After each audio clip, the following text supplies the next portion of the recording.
Drama City Productions presents. You are plugged in for the Podcast Wrestling Society, where you can get dynamic weekly pro wrestling and MMA-related content.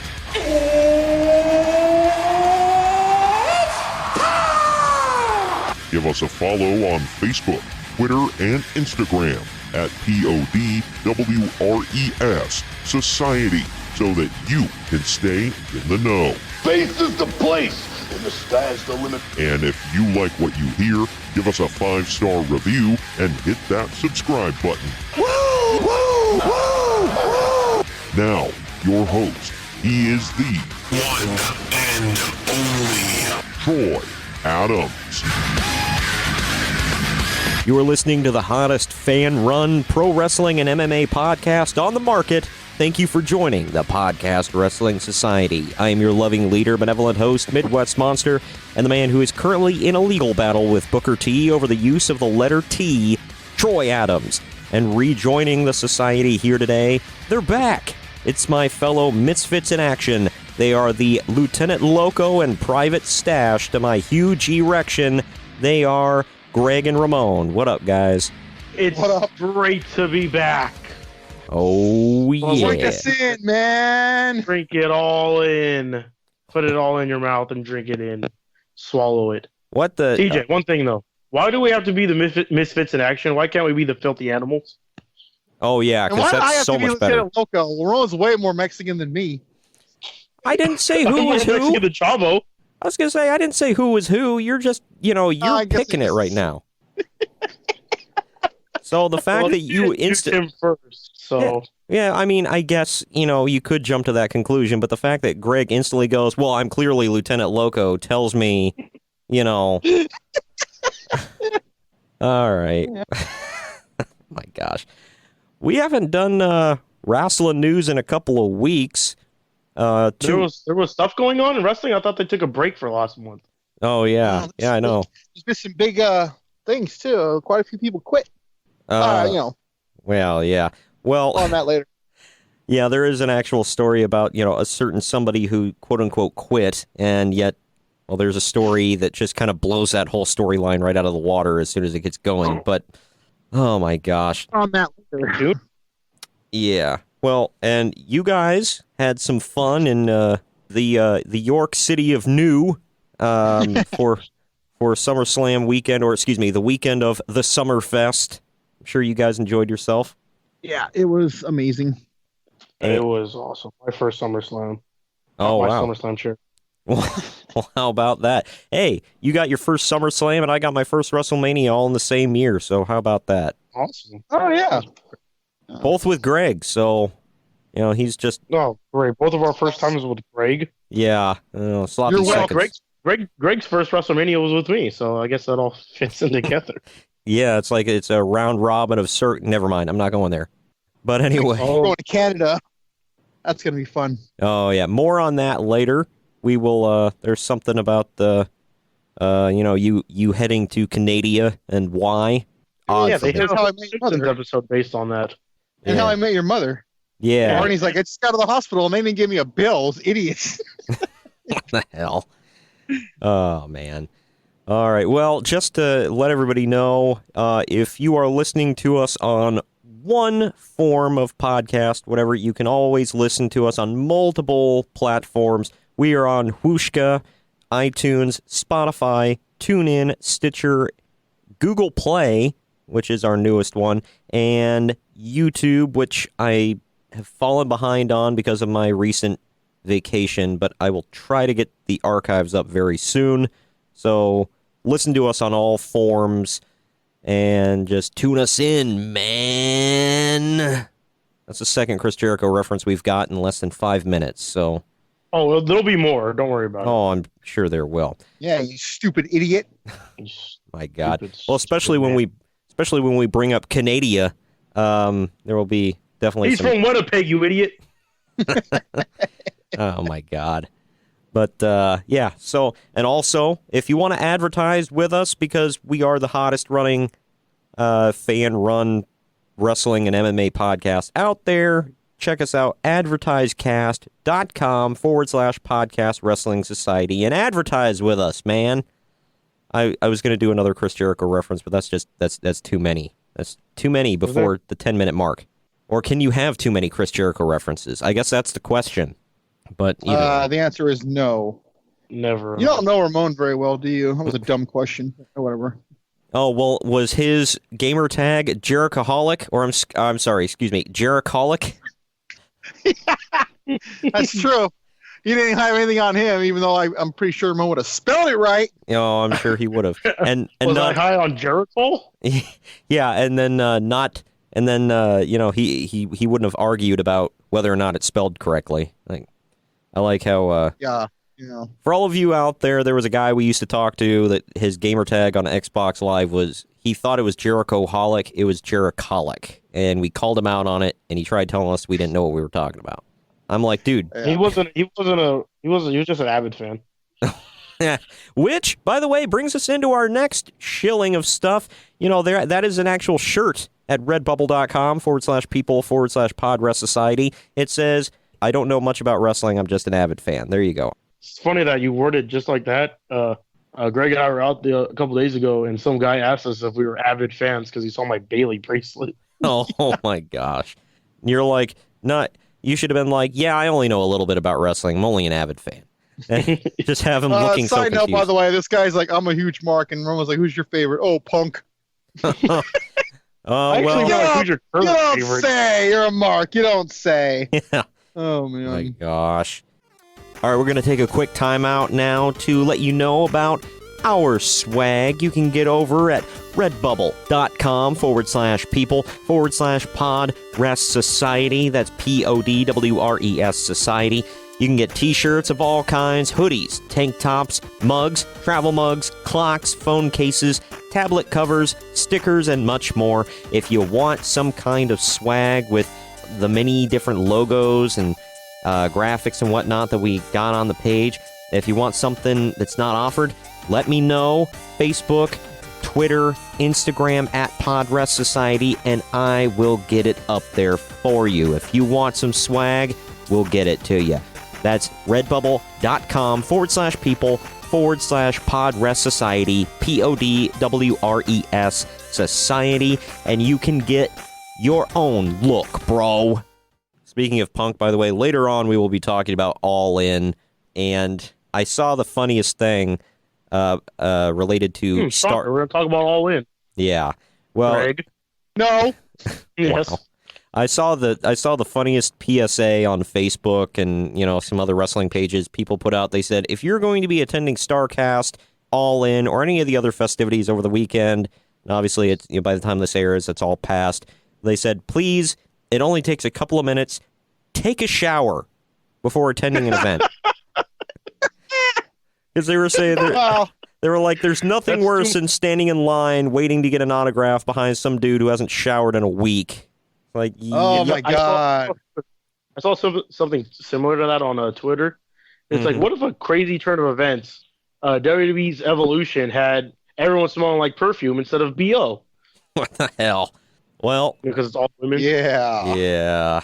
Well, I don't know. Greg and I, when we went to Access, and you've been to Access for a while, I know. so Go ahead. Yeah. Well, we went. I don't know, Greg, if you showered. Yeah. Yeah, well, you showed up in your smelly ass Bullet Club shirts. Whoa. What do you mean plural? What's the plural at? I want to know. Okay.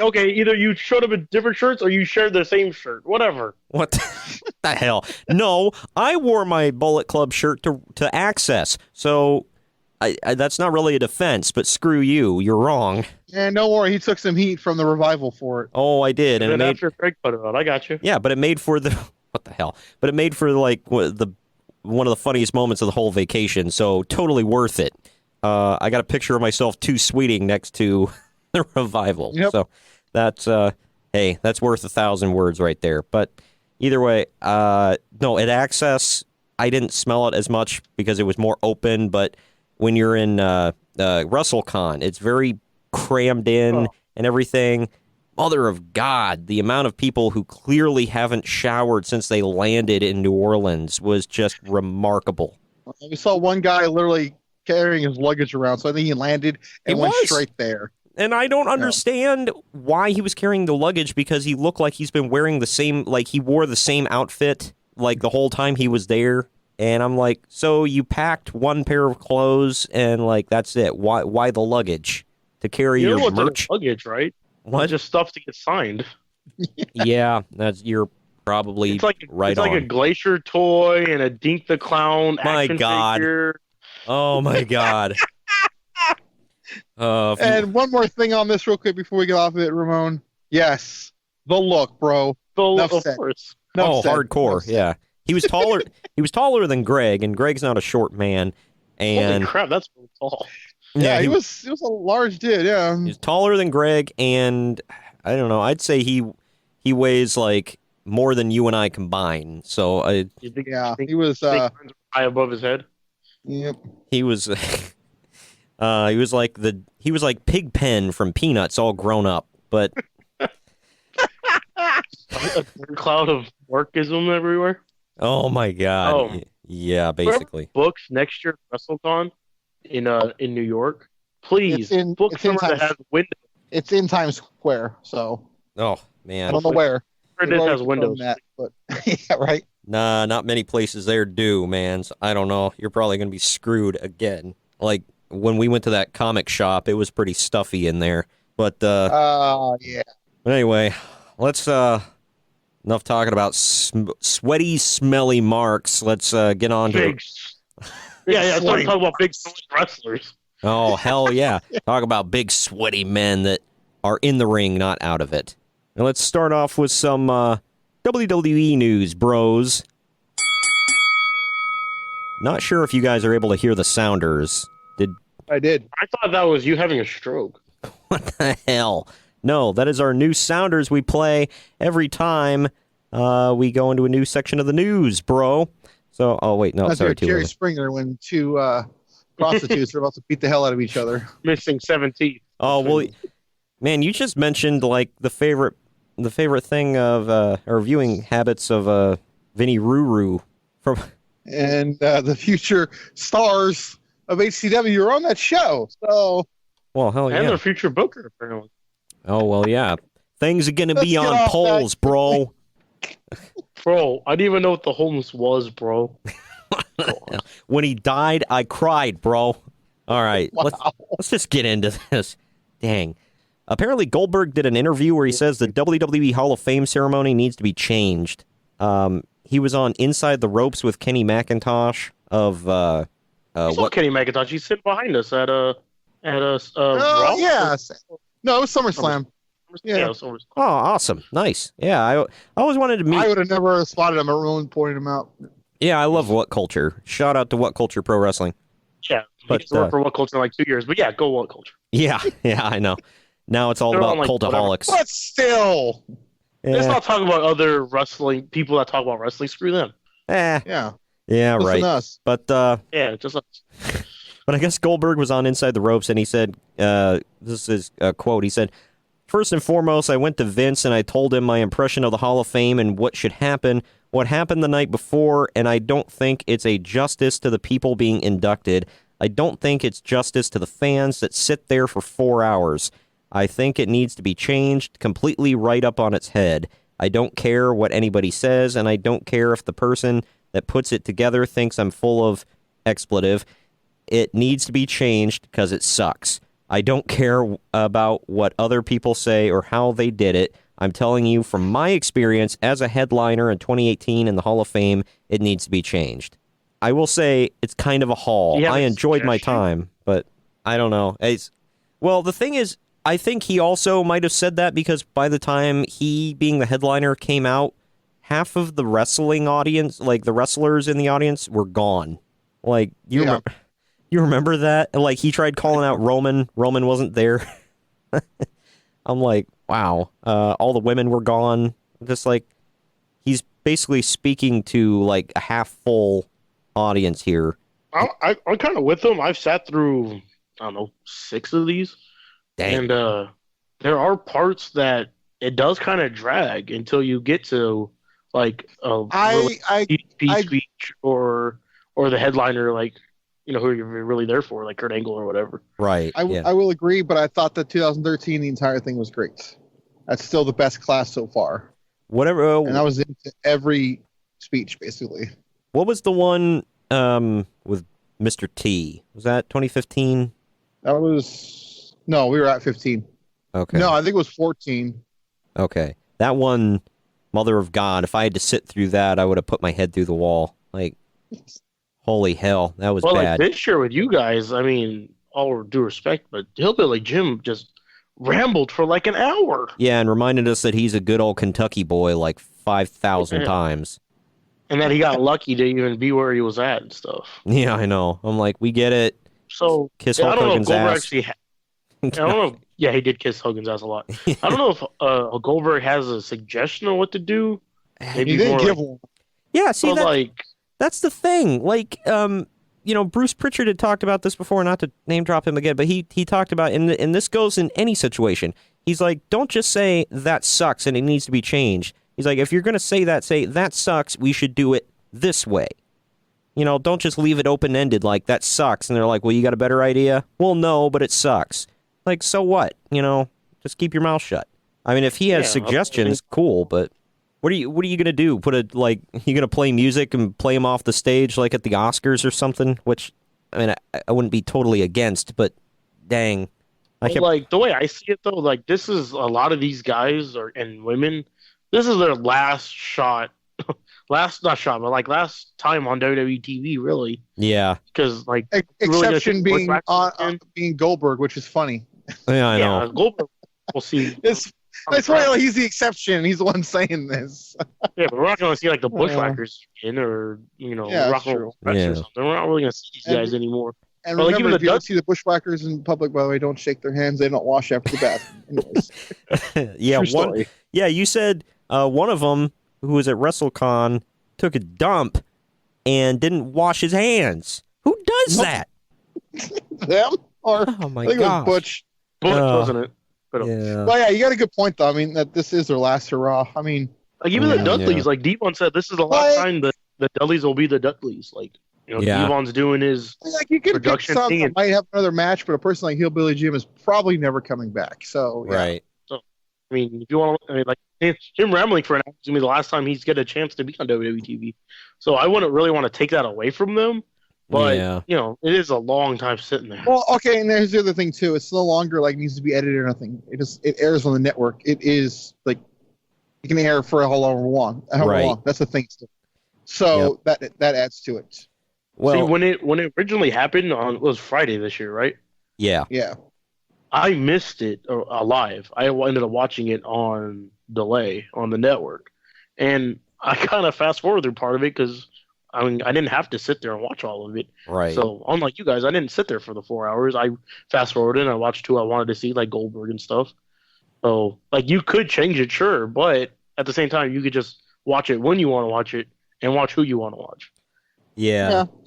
Well, he was also complaining about 2 nights later on Raw where they brought him out and whatever, and he was like, I basically stuck around New Orleans to walk out on stage and say hi and whatever, and he was like, it was kind of annoying and a waste of time, and he also said, he's like, it's like being on the sidelines of a sports game and knowing that you can still go out there and play at a high level, and it's like, okay, now it just sounds like he's complaining. Yeah, I'm like, okay, well, like he's Terrell Owens or something. Yeah, it's like, right. It's like, all right, Goldberg, it was cool to see you back and everything, but when you start saying things like you can still perform at a high level, like, calm down. Yeah, for 3 minutes. Yeah, right. Well, and then he's that is blown a high up. level. I'm sure you two guys can perform for high levels for 3 minutes. Yeah. Oh. Whoa. Prom night flashback. All right. Hey, hey, Ramon, how's your kid doing? Anyways. What the hell? At least 7, right? Speaking of... no, I believe he's 5, but whatever. What the hell? Can I go on a quick rant about Reigns and Marks real quick? Go. So the thing about Reigns being the champion, whether you like Reigns or not, and you're going to quote-unquote boycott WWE, how many hours of WWE television are there? How many different shows are there? If you don't like it, then go watch SmackDown. AJ Styles is the WWE that's- champion. His main that's feud is very Samoa true. Joe. Yeah. If you don't like either of those two, watch NXT. The freaking champion is Tommaso Ciampa, and his biggest rival is Gargano. Like, there's so much other indie darlings for you to go cheer for or against. If you don't like Reigns, then just don't watch Raw. Well, not that I think Raw's been complete trash lately or anything, but in all honesty, like last week in particular, when I watched Raw and then watched SmackDown right afterwards, and I see that I'm like apparently not the only person that has this reaction. They were like, I was like, is this like seriously the same freaking company producing these two shows? Because they are vastly different. Like SmackDown, I thought was an amazing episode. Raw, I thought was good, but like I don't know, SmackDown just feels more like I feel it more, and there's more personal issues and stuff like that. Like I really love SmackDown and the direction it's going right now. Raw is meh. It's good, but I don't know. The way I see the difference between the two shows, it always feels like SmackDown has linear stories, and like they kind of like build for a while. While Raw, it just seems like it kind of just jumps around, and they're just like, we're just gonna do this for a little while, and then we're gonna change it. While SmackDown, it seems like they actually let the stories run for a little while. Like this Randy and Jeff thing is gone for a little while, and it's really gone through two different feuds. Yeah. Well, and they haven't been having matches every freaking week, which is You know, like refreshing. the Riot Squad and the Huggers, Boss, whatever they call themselves thing. Boss and Which is or so- Hug and Boss and Hug. I don't know. Boss Hog. I don't freaking know. Just get Boss me hog. face. Sorry. The Bug Connection, what do they call themselves? Yeah, it's stupid. Worst name ever, but whatever. This was a story Greg brought up earlier. SummerSlam is officially headed to Toronto, Ontario, Canada next year. Yeah, the home of Chris Jericho. He's from Winnipeg, you idiot. It's from Winnipeg, you idiot. Oh man. We both got him. All right. Some of Well, you guys pick up on that. see, Greg, you and I had this discussion before, and we're like, well, where the hell are they going to move it next year? And you're like, oh, dude, it's going to be in L.A. Clearly, it's going to be in L.A. And it's like, boom, Toronto, Ontario, Canada. Screw you both, They just move an hour and a half up from where they've been. basically. Like, of all places, I mean, not that, you know, they don't deserve it, but like, when I think SummerSlam, never once does Toronto cross my mind. Yeah, SummerSlam Been 2004. there before, yeah. Yeah, That's I where know. Randy Orton beat some guy to become the youngest world champion in history. My God.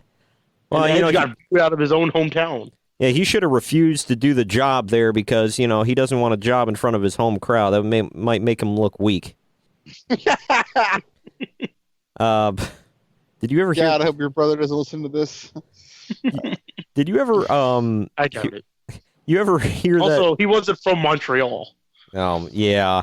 Well, did you guys ever hear that story about like Kevin Nash was talking about Carl Ouellet or Pierre Carl, whatever. Hey, Same real quick, on the French announce team, what happened to one of the Rougeau brothers? I don't know. No. He wasn't the announcer anymore. Anyway, sorry, go on. But yeah, So it's- I guess Carl Ouellet said something. They were doing a house show up in Montreal or something like that, and I guess Kevin Nash or Diesel, whatever, was supposed to win like clean, and he's like, "Well, we're in my hometown, so you know, like they're going to want to see me, so why don't how about I go over?" And he's like, "No, screw you. You take my finish and you get pinned. It's not negotiable." And he was like, "How about maybe a count out or something?" And he's like, "All right, whatever." And he's like, and they go out there and he's got him in a headlock, and he said he said the crowd was like going crazy for Diesel, and he leans in, he's like, "Sounds more like 70-30 me. You still want to do that count out?" You doing the job or not? Yeah. It's like, "No, you take my finish. Screw you." Hey, after Bailey had to lose in San Jose, everyone has to lose in their hometown, so screw them. Oh my Yeah, it's gosh. true. Yeah. Well, Still going from us going, yay, Toronto, to this, WWE's next show in Saudi Arabia will be on Friday, November 2nd. Yeah, Dayton. What the? What the hell? What the? Wow. Okay. But it'll be Friday. What the hell? That was like the most random thing. Friday, November 2nd. That's according to PW Insider. It's not known yet if it will be streamed on the network. Oh, well, why wouldn't it be? I don't care because that last one sucked, so I am not watching it. Yeah. It's probably the live special they've had on the network. Well, They've had a couple. what are you talking They've had about, Greg? They had that one guy that was a sumo wrestler that nobody knew who the hell he was, and Michael Cole acted like it was a major coup. Yeah. Let's not forget about the epic world slide. Oh my We also gosh. had that really big ass guy, the Bobbity, or whatever the hell his name was. Babatunde. And apparently, you would remember. The fact that you remember that as like, Yeah. oh man. well, I was a Dragon Ball Z joke, but whatever. Clearly, TJ was very into it. yeah, that's it. He remembers all Super. 50 entrances and their numbers, how long they lasted.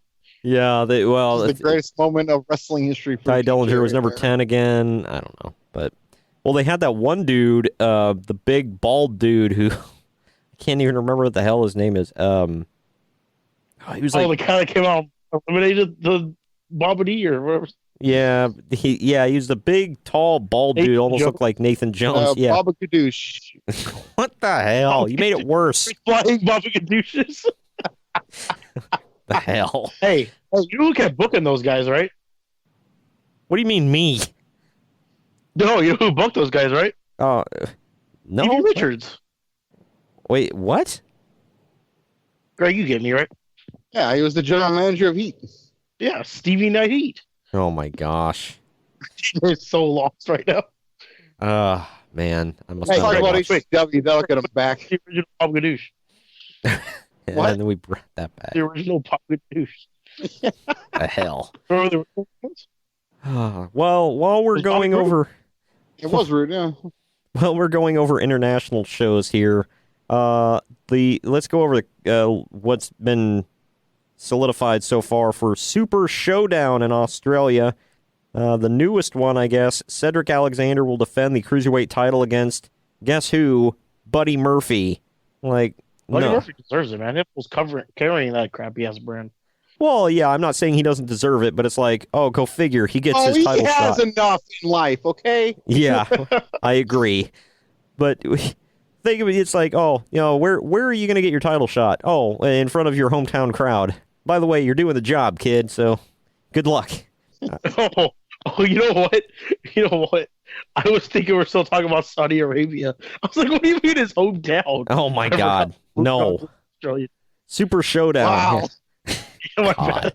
bad. AJ Styles will defend the WWE title against Samoa Joe, so they're basically doing the same thing with Joe that they did with Nakamura for Greatest Royal Rumble, seems like. This is an odd one, and this is... By then it'll be Samoa Joe's WWE Championship. Yeah, maybe. Please. I wouldn't hate that. But and this is kind of an odd one. John Cena will team up with Bobby Lashley to take on Elias and, but I thought he quit, Kevin Owens. That's just kind of... Oh. Kayfabe, bro. That's It's going to be somebody else. Swerve. They're like, you remember the storyline that we're promoting? Yeah, well, we're going to take a big poop on it and promote that Kevin Owens is going to be in Australia. Well, they haven't mentioned it since he quit on Raw. Pretty So. easily pulled him, though. Yeah. Well, they're still advertising it like this is happening, so I don't know. But, Hard subject to change. yeah. But I did see, as soon as he said I quit on Raw to push the storyline, just like last time when they got quote-unquote fired, Pro Wrestling Tees sends me an email. They're like, Kevin Steen shirts are back. Like, oh my Didn't God. he change his Twitter back to Kevin Steen, too? I haven't noticed, so he probably did. This other one, my God, it's Ronda Rousey and the Bella Twins versus the Riot Squad. Yeah. So have fun doing the job, Riot Squad. You should be used to it by now. The Shield. Well, yeah, that's when Nikki turns on Ronda, setting up their Evolution match. Shut up. Just because that's what we want. Don't tell me to shut up. You know this damn well what's going to happen. yeah. And then this one, Greg is legitimately excited for. I'm like, okay, it's a match. The Shield will take on Braun Strowman, Dolph Ziggler, and Drew McIntyre. Actually, that should be a good match. So great. yeah, it should. I was hoping it was gonna be the Shield versus the Undisputed Era, but whatever. Yeah, right. And not for a while. This one is probably the one I'm looking. Besides the Undertaker and Triple H one, this is probably the one I'm looking forward to the most. Daniel Bryan versus The Miz. Winner gets a WWE title shot sometime in the future. So AKA Los Angeles at the Survivor Series in the Miz's hometown. Oh, man. Yeah, adopted hometown. His real hometown of Los Angeles. He jumped. He knew what he was doing. Even though he's still doing like hype videos for the Browns every season. He left Cleveland to LA just like LeBron James. Oh, eat me. You can eat me on that one. Okay, look, TJ, if it helps, we're still going to kick his ass pretty badly quite a few times. We'll just beat him at least a round earlier. Yeah, I was going to say, like, I was talking to people about this, not to get off on a basketball tangent here, but I'm going to for a second. I was like, why the hell did he join the Lakers other than, living convenience, perhaps? It's like, he's going to get his ass whooped even more times during the season now by the Warriors. He's never, ever, ever going to win that division, ever. He plays in the West. Yeah, I'm like, honestly, he'll never go back to the finals. I feel like it was for his movie career. As soon as he moved over to LA, like he's been linked to so many projects for his producing. Like Uncle Drew sure too. Just because it's Los Angeles, and he didn't want to play for the Clippers, so. Yeah, he's gonna star in Uncle Drew too. Oh God! Sure, being Uncle Drew too. That's starring his arch nemesis. Yeah, well, he's gonna replace him, and Wait, Stephen Curry's Uncle Drew too? Oh my god! I think he might hate Irving more than he hates Steph Curry. Probably. Well, and then because if Kyrie Irving would have stuck around, he would have had a little better of a chance in the finals. But no, he's going to do space. You guys want to watch one game? Yeah. Cue up I Believe I Can Fly, because he's going to be starring in Space Jam 2. As the villain. Yeah. While Brock Lesnar is now gone to focus on his next fight in the UFC, he is expected back in the WWE in the future. Well, duh, because Vince is going to wring every dollar he can out of that dude. I don't think he's wringing the dollars. He's giving said dollars to Brock. Yeah. How much of a draw do you still think Brock Lesnar is at this point? What do you think the plus minus on that is? Like how much he has to pay Brock and how much he actually draws Satan? Yeah, I know. I'm certain Dana White's going to make a bigger profit, though. Oh, hell yeah. No, there's no doubt in my mind about that. He's old news in WWE, and people are sick of seeing him. He hasn't been around UFC long enough for people to get sick of him. Well, all you have to do is sign up and watch Brock Lesnar for free every month while you have to spend, the $60 for UFC? Yeah. I know. Or go to your local establishment. Pay $60 to see Cormier and Brock. Yeah. 10 minutes or less. Wow. Yay, more Brock in the future, perhaps. Woohoo.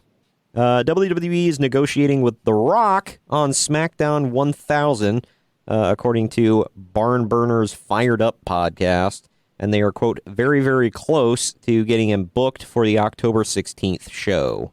Well, it is his show. Exactly.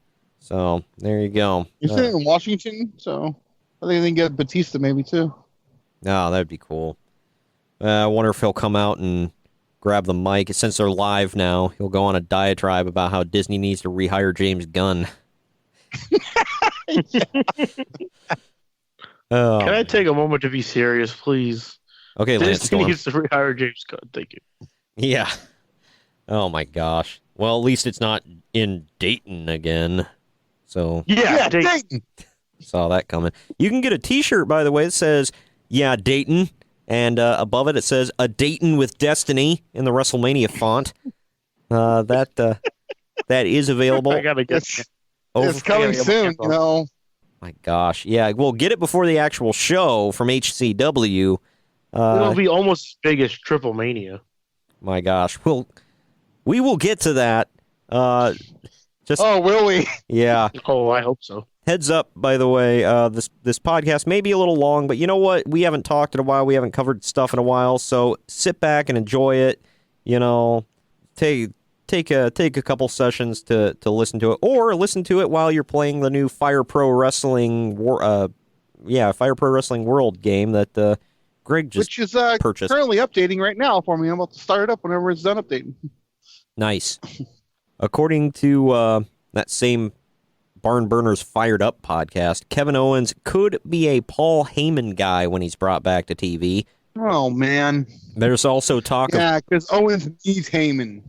Well... Because everyone needs a mouthpiece, it's Kevin Owens. Well, Punk sure as hell didn't need him either, but it added to the package. You know, that sweet, sweet package. So... Oh. Of course Punk's a Paul Heyman guy. He's the one who coined the term. Yeah. The reason I see it making sense is because, you know, Brock Lesnar was a prize fighter. Kevin Owens is a quote-unquote prize fighter. So, you know, I don't know. Something. Whatever. If it gets Kevin Owens more TV time and, you know, gives him another push, I'm all for it. But there's also talk of putting Heyman with Ronda Rousey, which, that one blows my mind. Like, she doesn't really need to... Sure, she might need a mouthpiece, but he's a heel. Oh, I'll give her a piece of my mouth. What the She hell? could be a heel, too. He's a heel. Well, you know, if you really want to get them over as a package deal, they need to come out of a box on Raw. Come out of a box, they're heel, mother effer. Yeah. Oh my gosh, I listened to one of Double the cheese, double. wow, Double mayo, double pickles. The first one of the first times he ever did that impression, like, and Conrad was like egging him on to do that. Conrad, I didn't think about this, but he's like, it's like a foul-mouthed Mickey Mouse. It's so true. PW Insider says that Neville was spotted in Pittsburgh 2 weeks ago, leading to speculation that he could be signing a new deal with WWE to work on a brand other than 205 Live. I have it on good authority. He's going to another wrestling company. Yeah. Stay tuned. Full of hobos. Right. Yeah. He's going to be in Chicago tomorrow night. What are you guys talking about? He's going to be #all in. And if you're already listening to this already has happened or did not happen at all. Yeah. He's going to be in the over the budget battle royal. Yeah. And face Jake Paul for the Ring of Honor title. Yeah. By the way, It'll be the return of Pac. Oh my God. Real quick. Well, I saw, I'm so tired of, like, yeah, this is a big deal. It's a big event, blah, blah, blah. Yeah, whatever. But people are going way too far. And Greg, you pointed this out earlier. I'm so tired of seeing these comments. Thank you for saving wrestling. Like, what? What did they save? How? Because they ran one show? Like, that hasn't even run yet. I know. Well, as of the posting of this, it's ran. But yeah, it just, my God, they're not starting a promotion to rival WWE or something. Like, Mother of God. I don't. Oh, well, someone else is. Don't get ahead of ourselves. No, eventually. Yeah, it's going to have lions and tigers and bears. Oh, my. Oh, my. And Michael Corey. Oh, my. Oh, my. Tiger. It's tiger time. What the hell? Vintage. Oh, my. What a maneuver. It's tiger time. Speaking of that, Rey Mysterio is expected to return to WWE shortly after he works the All In event on September 1st, which real quick, happened. Headlines the All In review. Let's make that clear. He's headlining that show. He's not the main event. Yeah, I mean, Cody said it. That 6-man tag is the main event. What? Because the last time I saw the card, and again, you know, Cody said that was the main event. I read an interview from him. He said the 6-man tag is the main event. Why? So if that's true, All In is going to be headlined by a WWE guy. We need to point that out right now. Well, either that was the main event or Cody was the main event. So either way, it was going to be main evented by a WWE guy. Yeah, it's true. But I mean, Rey Mysterio is basically on his way back, so it's technically. Oh, you mean like a now. current WWE guy? Yeah, I got you. Yeah. Well, you guys. So there you go. Yeah.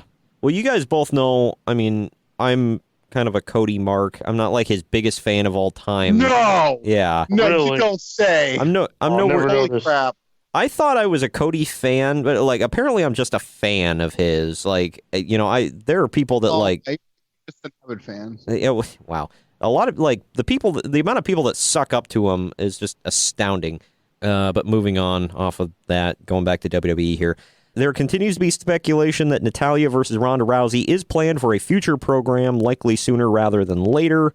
Speaking of Rousey, The Observer says that it's not a lock that she'll wrestle Charlotte at WrestleMania 35, though it is one of the ideas WWE is currently considering. That's what I figured it would be. Yeah, I mean, that's that, and I want to see her face Asuka, who both of those women are currently on SmackDown, so it's like it'd be a inter-branded whatever, but those are the matches. One of them wins the Rumble. Yeah, well, it's like I think both of those matches are ones that, the obvious ones that everybody wants to see for Mania. Could you imagine the match that Charlotte could get out of her? Man. But sticking with the women here, Maurice versus Brie Bella is being considered for Evolution. My God. Oh, God, that's going to be so great. Listen, Greg, you got to put the butts in the seats, okay? We discuss this almost on a weekly basis. Butts in seats, Maurice versus Brie. Boom. The match is going to be like 50 yes kick or it kick. Yeah, Asuka and Kelly will be the show stealer. Oh, well, hell yeah. If that happens, my God. I swear if Asuka jobs out to Kelly. Oh, my God. Don't even joke. I can't even think of it right now. Grief, imagine the network subscription cancellations then. Oh, my God. Oh, man.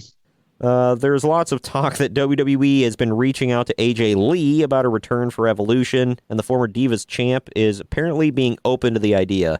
Yeah, until her husband... She's also done dollar. Wow. That's until her husband tells her not to do it, and then she won't. So... she's probably all in.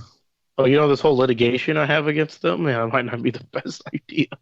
Well, I don't know. Well, are they in a lawsuit with WWE right now? I thought all that stuff was... No, I think it's Punk and Colt. Yeah, it's Punk and Colt right now. But oh man, somebody took a picture of Punk greeting fans at he's not at StarCast, but he's at the Pro Wrestling Tees shop there in town. And man, does he have a sour look on his face? And he looks like he hasn't eaten in a while. Like he looks. Well, when you have a sour look too, all these marks came up to you with the smell and the look. That's the new shirt. The smell, bro. Why are you coming back? The smell, bro. Sam, can you please say the intro to my podcast? Oh my God. You're so much better than Roman. What the hell? Every time Roman Reigns comes out, I chant for you. Can you please come back and save wrestling?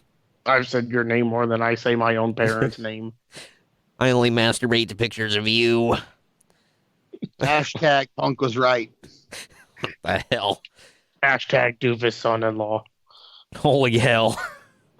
Who is currently the greatest wrestling promoter on the planet right now, I must say.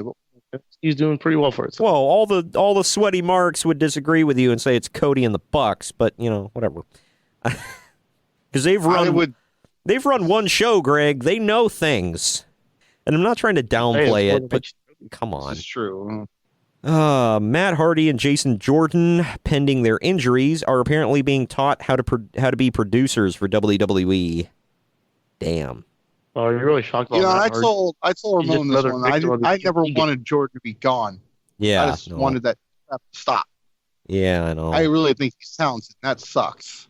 That one hurts. Kind of like when Tyson Kidd, although I heard Tyson is refusing to accept, that he's not coming back, and he's trying to train and get in better shape and whatever, but I don't see WWE putting him back in the ring. Matt Hardy, I think, finally was just you know what? I've done all their, I've hit my ceiling. I'm calling it a day. Who had Jeff in the poll of who would last the longest of the TLC guys? I know, right? What the hell? Bubba's still going. I mean, that doesn't count. Off and on, yeah. Which is another weird one. You know who he is? Do you know who I am? Search for me on your also keep on Ryan. I hate pointing this out because I hate pointing this out because I like him, but let's also point out that Devon's the only guy never to be world champion of all of them. Oh my God, I know. Implying that the TNA world title is a world title. Oh, shut up. And the ECW titles Hey, are world whoa.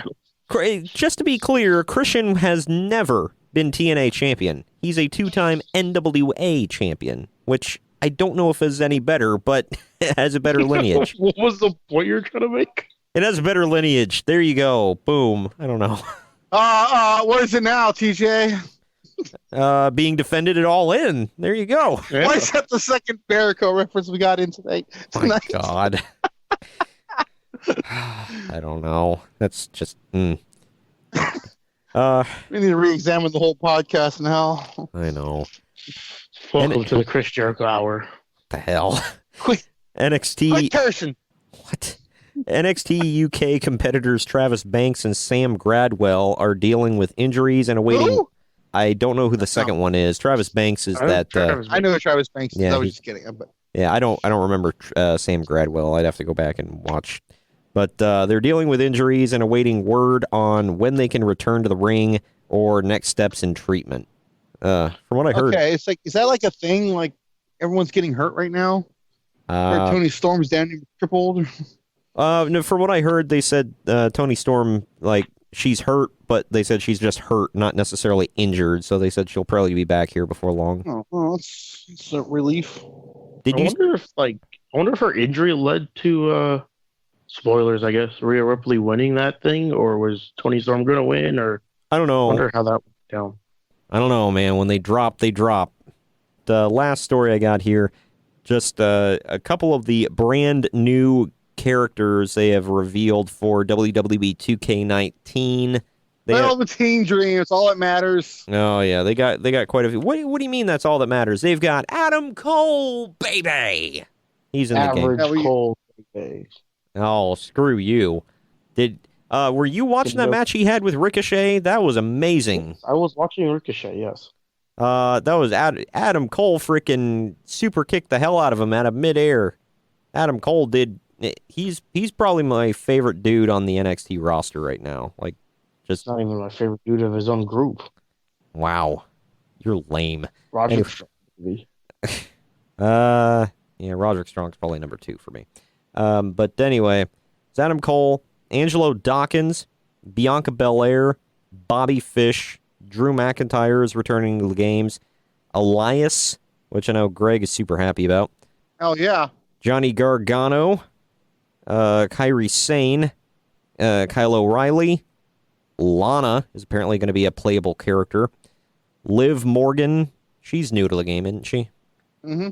Yeah, Montez Ford, Oni Lorcan, which I never thought I'd see Biff Busick in a freaking WWE game. PWG. Otis Dozovich, Pete Dunne, Ronda Rousey, Sarah Logan, Shayna Baszler, Tucker Knight, Tyler Bate, and the Velveteen Dream. Say his name. Say his name. Patrick Call Clark. All right. But yes, that is that. So that's all the WWE news I have. There is one, speaking of the Velveteen Dream, we will get to him here in a few, baby. So don't you worry your pretty little head. There's a story about him coming up. Well, we always want to let you know about the network that we are hooked up with. That is the Drama City Productions Podcast Network. If you want to know about all the podcasts that are offered by DCP, definitely go to dramacityproductions.com, spelled how it sounds. Check them out on social media. On Twitter, it's at DCP Network. On Instagram, it's at Drama City Productions. Facebook, just search for Drama City Productions, 3 words. And also, check out Chino's Hip Hop Stop podcast, where you can hear the latest on hip-hop and rap, R&B and soul music, the NBA, NFL, esports style, celebrities, games, and much more. You can hear about the regular Stories and Small Town Mentality podcasts in our promo breaks. Those are coming up here real soon, but definitely go to dramacityproductions.com to keep up with this and all of your other favorite Drama City Productions podcasts. But I think it's about time for the list, wouldn't you say? Bro. Bro. Time for the list, bro. The list, bro. Oh, look, bro. This week we are going over the top 10 most shocking wrestling moments. We are here to shocked the world. Let's list them, bro. I got my top 10 here. Number 10, I said Mae Young as the Spider Lady screws over Wendy Richter at WrestleMania. I got it low. Oh, yeah. Old school. I got it low, but, I mean, it was the first ever screw job on pay-per-view, so there you go. Number 9, Mankind is thrown off and through the Hell in a Cell. That's brutal. As God is my witness, he is broken in half. For the love of mankind! Oh, wait, sorry, wrong match. Hey, let's not do that. Oh, come on, man. One of Michael Cole's greatest rehearsed lines. Stick to your script, bro. Number 8, CM Punk's pipe bomb promo on Raw, just because it was really shocking that WWE let him say all that they let him say. Number 7, Stone Cold Steve Austin aligns with Mr. McMahon at WrestleMania X7. Yeah, screw that moment. Yeah. Oh, yeah. The moment, I mean, turned out not to be great, but it was still shocking. I like how... You don't say. Yeah. I like how Stone Cold says now, he was like, man, if I could go back and redo that moment, I'd be like, I'd lean into Vince and tell him, watch the stunner. Number 6, I said Sting debuts at for WWE at Survivor Series 2014. I still mark when seeing that moment. Dude, I was like, I wasn't quite as giddy as that one weirdo. His video went viral of him like hopping around his house, screaming like a weirdo. But I went crazy for that. I was like, holy crap. Number 5, Eric Bischoff is the new Raw general manager. Who the hell? Who would have called that one? That was crazy. I called it 2 weeks before it happened. No, I bet you did. And I like how he painted his hair black before he showed up, too. I got to make sure that gray is gone. Last time we saw him on WCW, he had long, like, silver hair, and now he's all black. Number 4, the Montreal Screwjob. One of the most craziest, shocking moments in wrestling history. But I think my top 3 are a little more shocking. Number 3, I said Brock Lesnar breaks The Undertaker's streak at WrestleMania 30. Greg, you and I were almost there. If we were there, I don't know how I could have continued on for the rest of the show. Right. I might have, like... It's a good thing we didn't go. Yeah. I might have broke down crying, and I don't like crying in public, so that's, there's that. Number 2, Hulk Hogan is the third man for the Outsiders. Yeah. That. Still, yeah. Well, Dave Meltzer called it, Greg, so he knew. But well, he thought it was going to be Viscera, though. Yeah, it could have been Mabel, but he was thinking, he was like, well, it was obvious that it was Hulk Hogan, clearly. Yeah, whatever. Number 1, most shocking moment in wrestling history, I said Vince McMahon buys WCW is on Nitro. Oh, it still hurts. How about that? Yeah. I own my competition. Oh, dude, friggin' Eric Bischoff went off about that. Was just like, what a pompous ass. And he was like, but the real reason I'm hating on him is because I wanted to do that so bad. He was like, I guarantee I would have done the same exact thing, but 10 times worse. Yep. I mean, Eric Bischoff is the man who lowered himself into the ring while sitting on a motorcycle and wearing a crown. So there's that. What's wrong with that? Absolutely nothing. Hey, dude, they should do that with Cody at All In. Or maybe they did do that with Cody at All In. Oh, man. I know Ramon loved that one. But, all right. Well, I guess we're going to take... a Cody Mark, huh? Oh, well, yeah. Yeah, he let me know how much of a Cody Mark he is on Facebook Messenger. Anyway, we're going to take a quick break. When we come back, we're going to be discussing all news from elsewhere and also the MMA world. Small Town Mentality Podcast with your host, Ben. A podcast about nothing and everything. A podcast where we get together with friends, drink beer, and see where the conversation takes us. We don't edit. We don't care what people say. It's small town people with a small town mentality. It gets offensive at times, lots of swearing, and a whole lot of not caring. Available everywhere you get podcasts. You can find us on Twitter at STMPod, on Instagram at STMPodcast, and on Facebook at Small Town Mentality Pod. We'll see you there. All right, we're back from the break, and we are cruising right into the news from elsewhere around the wrestling world. Time to get going. All right, well, first of all, one of the most talked about stories this past week, and Greg, you gave me some crap for even, complaining about this thing, but the 2018 PWI 500 top 10 list has come out so far, and a couple of the other numbers have leaked.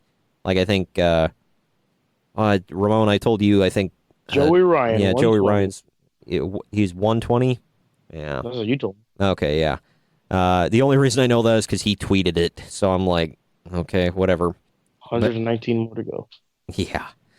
But the top 10 list is as followed, counting down from 10. I think this guy's too low on the list, but number 10, they said The Miz. Number 9 is Tetsuya Naito. 8 is Cody Rhodes. 7, Roman Reigns. 6 is Braun Strowman. 5 is Seth Rollins. 4 is Brock Lesnar. Heaven knows how.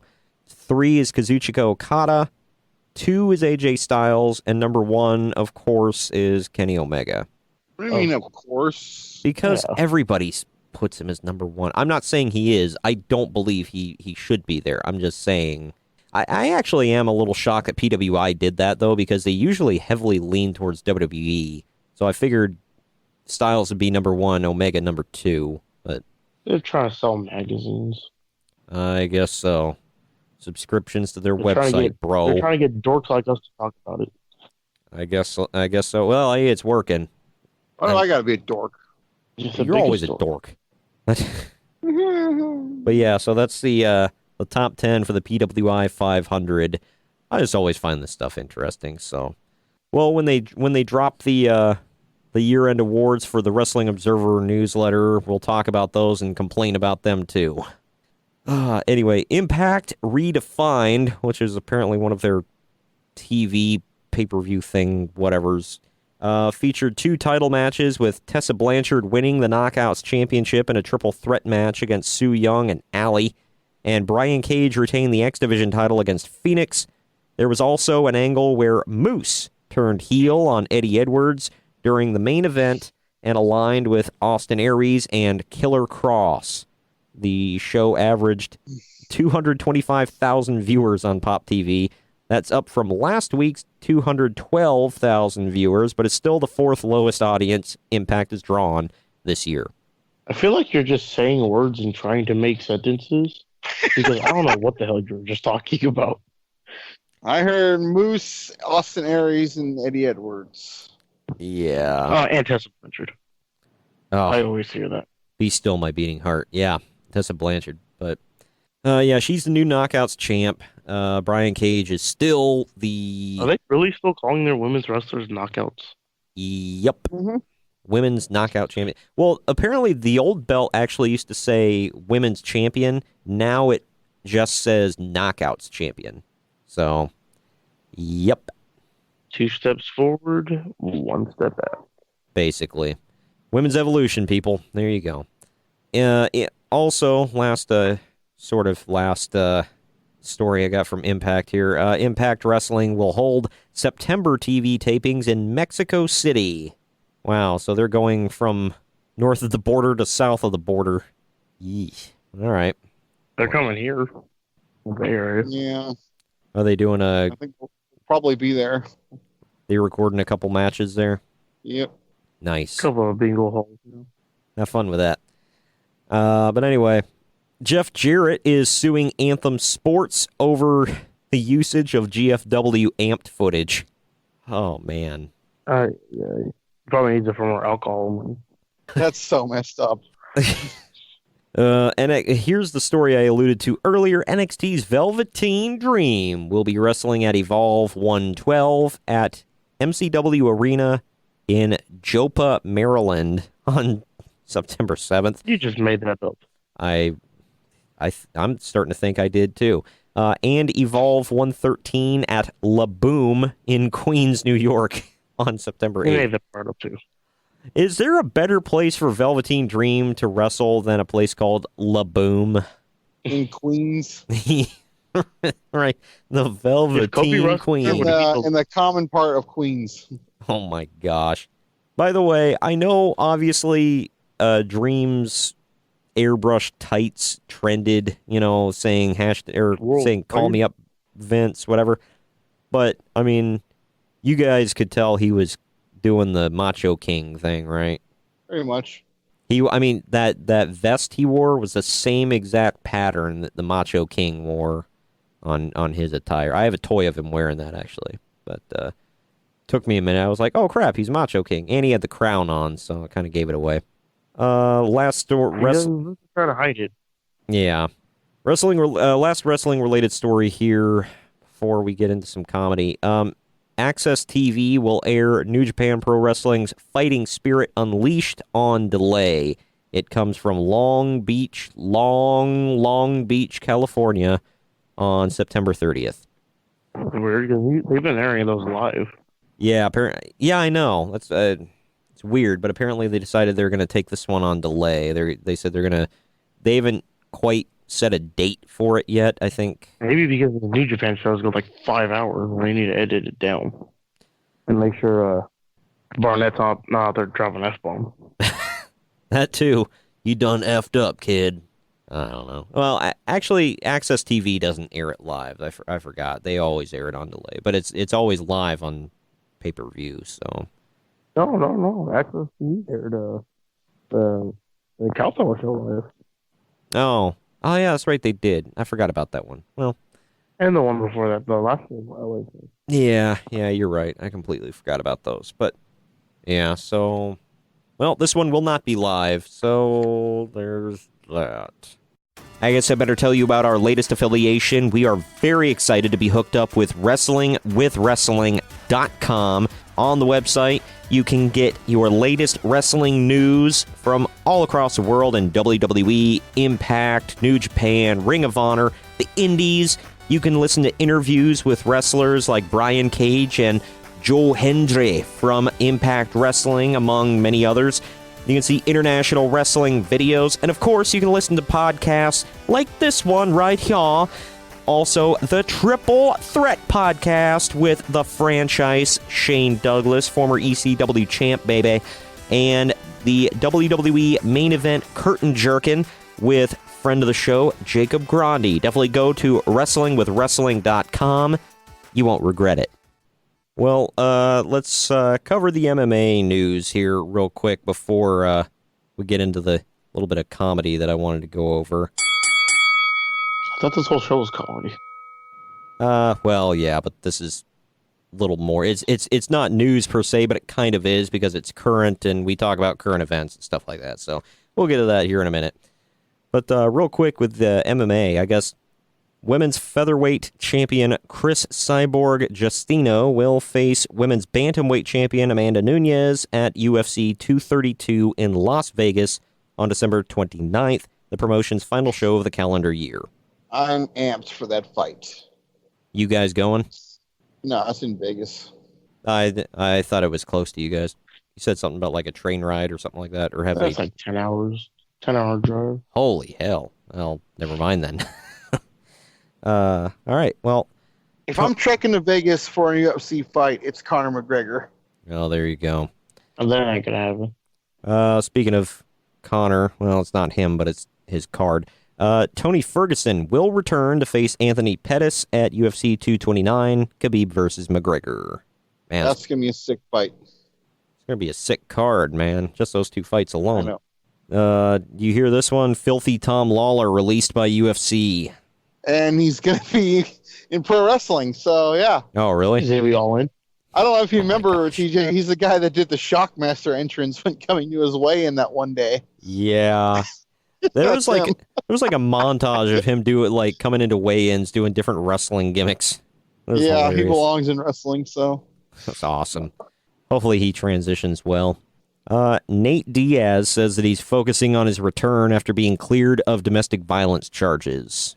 Yeah, he'll be back. Madison Square Garden, he's on the card. Book it. So there you go. I guess all of those charges that were brought up against him have been dropped. So he's a free man again. The driver who killed Jordan Parsons has been sentenced to 10 years in prison for DUI manslaughter. Do you know who Jordan Parsons? Unfortunately, I don't know who that is. No. I do not. Okay. Well, here's the last story. I got to save the best for last here. I guess best for last, whatever.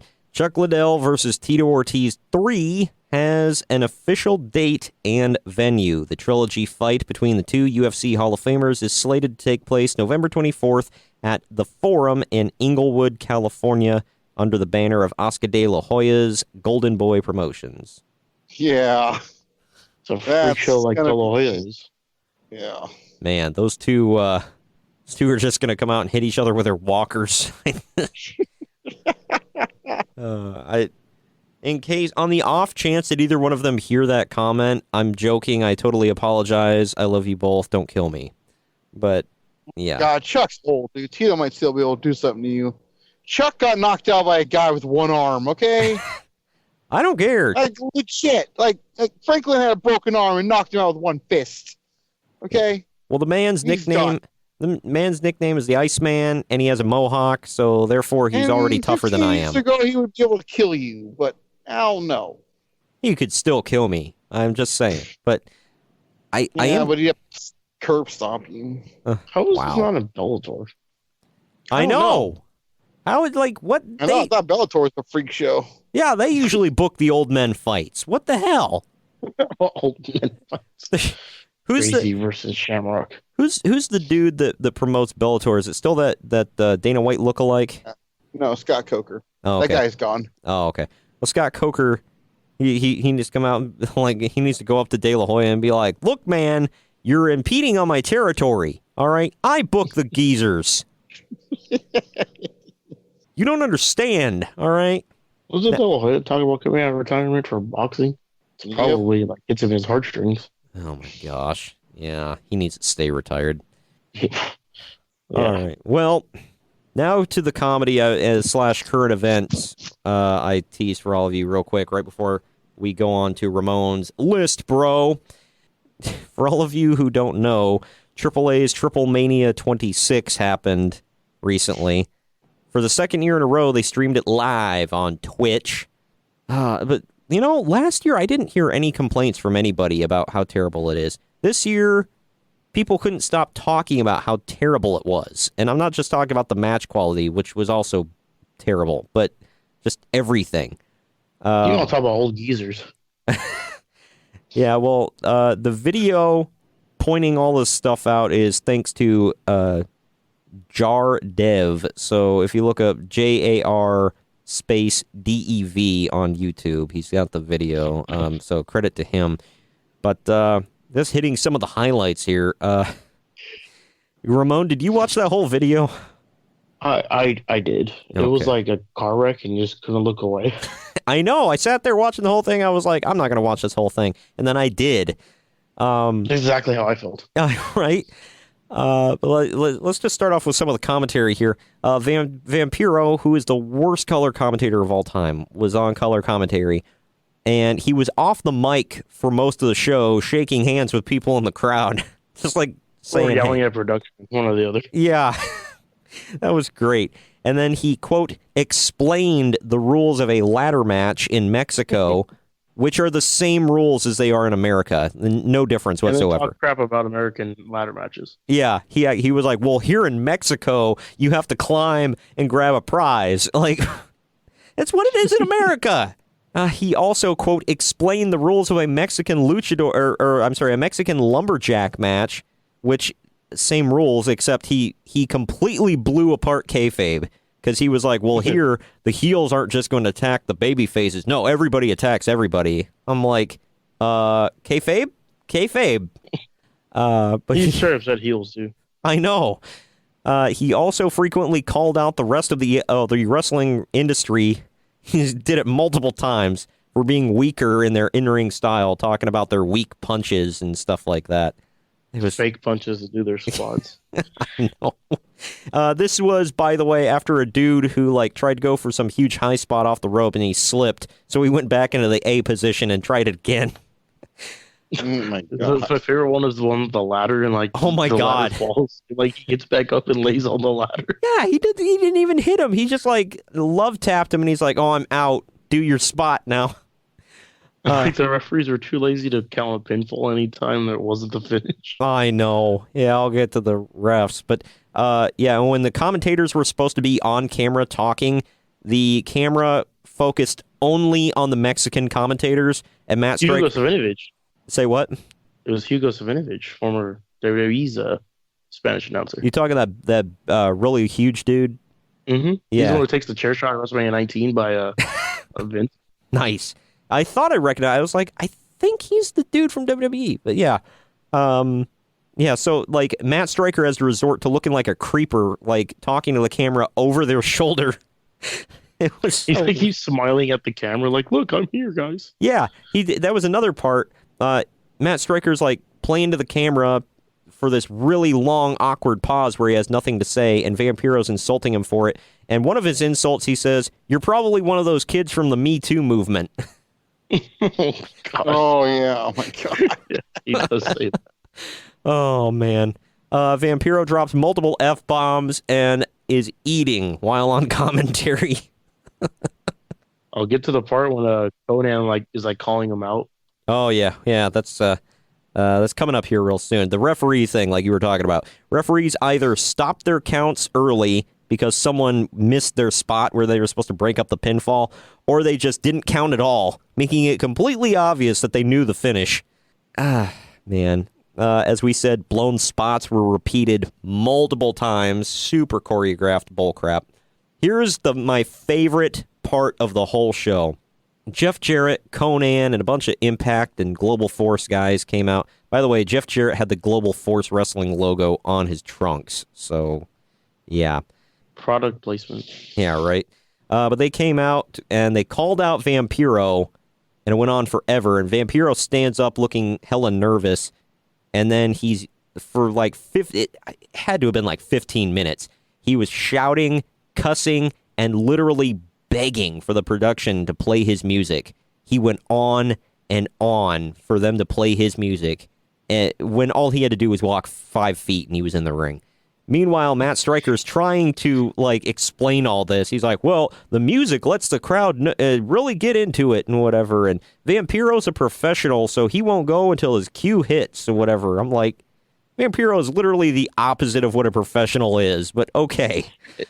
It's funny because at first he's trying to be off mic, hey guys, play my music. Yeah. And then he just straight up puts his headset back on, play my effing music. Yeah, he's like screaming. And then they play his music for 5 seconds, and then he walks into the ring from the commentary. Yeah. By the way, is it a little weird that his theme song is Back in Black by AC/DC? It's not the song I would have picked for Vampiro. Remember when when La Parka or LA Park, whatever he is now, comes out and they didn't recognize his music? Oh my God. What's going on? Yeah, oh yeah, he comes out to Thriller. That's weird. But someone's music hits during a match, and two guys interfere and are quickly disposed of and have absolutely nothing to do with the outcome of the match. Meanwhile, commentary is completely clueless as to why these guys are even out there. Oh my God. They come out and have nothing to do with the finish at all.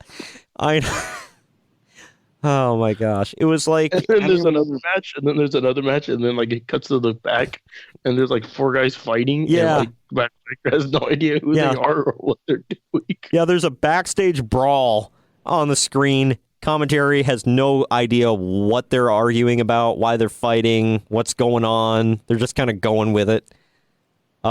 During that same messed up match, some dude, they set up light tubes in the corner. Another dude was thrown into them. They explode, and shards of the light tubes fly into the crowd. And Vampiro gets off commentary to go check on the crowd to make sure they're okay. On the fan too. And then there's the cage match. Oh, we'll get fatal. We'll get to that. A production guy actively helps another dude set a table on fire. And Matt Stryker sells it. Yeah, Matt Stryker's like, well, they're in cahoots. The production guy is turned heel. Oh, I know. Let's see. La Parka comes out in 3 matches in a row. Not joking. Including the main event, which he wins, by the way. His first appearance is during a women's match where the focus goes from the women to a brawl between the men at ringside, and then then the focus switches to evil ref versus good ref, and they start working spots. Hey, that tilt-a-whirl backbreaker, though, was a pretty good backbreaker by that referee. It was, but I'm like, what is going on here? And commentary's confused. And then, finally, a woman wins out of nowhere. They go to the back, and that's the end of that. Jeff Jarrett comes out for his match. Jeff Jarrett, a recovering alcoholic, gets a beer thrown in his face by a fan, and Jarrett makes security escort the guy out. Oh, that was something. Doesn't La Parka come out for that match, too? He does, yeah. Well, no, you think it's La Parka, but he takes his mask off, and apparently it's Dr. Wagner Jr. So, oh, right. Yeah, but the camera zooms. And then the camera missed it. Yeah, I know. The camera zoomed in at one point. They didn't miss this. They zoomed in on Phoenix at ringside, dropping a blade into his hand and then cutting himself. Oh, yeah, after he got hit with the guitar, which Jared missed. Yeah, multiple times. And then Brian Cage at one point hits a move, looks over at production and says, "You effers aren't effing telling me anything." And then he goes for a pin. Man. The wife of AAA's founder throws a pop into Jeff Jarrett's face at ringside there. Phoenix does a front flip over the top rope, completely overshoots it, lands right on that elderly woman.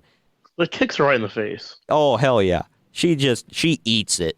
Just full ass in the face from Phoenix. It's... Oh my! And Vampiro gets off of commentary to go check on her again. Yeah, he's the only dude. They don't have people designated for this stuff. Like, come on! They don't have doctors or anything. It's just Vampiro's in charge of checking on people. He's in charge of everything because if he's not there to hit the music, it doesn't get hit. In the final match, it's a 4-way mask versus mask versus mask versus mask in a cage. La Parka takes 2 years during his entrance, wheeling out an old Mexican legend who... And, a lucha mask. Yeah, he's in a mask. First of all, it takes forever to wheel him out because the stage is like diamond-shaped. It's like the most awkwardly shaped stage ever, and you're trying to wheel a wheelchair out on it. Remember the old, what was it, Invasion? Yeah. The way they had that weird-ass entrance way? It's kind of like that. Yeah, so is that, but it's like skinnier. So imagine wheeling somebody out on that. Super narrow. Yeah. And Matt Stryker is like basically begging Vampiro to tell people who the hell is the guy in the chair. And Vampiro never says his name ever. He says everything but the guy's name. This guy, this is like a father to me. I love him. Yeah. It's like, he's like a legend in this business. Way back. Yeah. Pronouns. Oh. I know. He never once says the guy's name. I'm like, who is the guy in the mask? And then he's like, this would be like when you say Lennox Lewis accompanying Muhammad Ali to the ring. Yeah. Oh my God. I don't know who this guy is. I know. I still don't know who that guy is. I'm still lost. But the kicker, during the Fatal 4-Way cage match here, like I said, the stipulation is whoever gets pinned or submits has to unmask. Well, it's La Parka, El Hijo del Fantasma, Psycho Clown, and Pentagon. Well, first off, Pentagon, they rip his mask damn near completely off, so you see almost all of his face. They do the same thing to Psycho Clown. You see most of his face.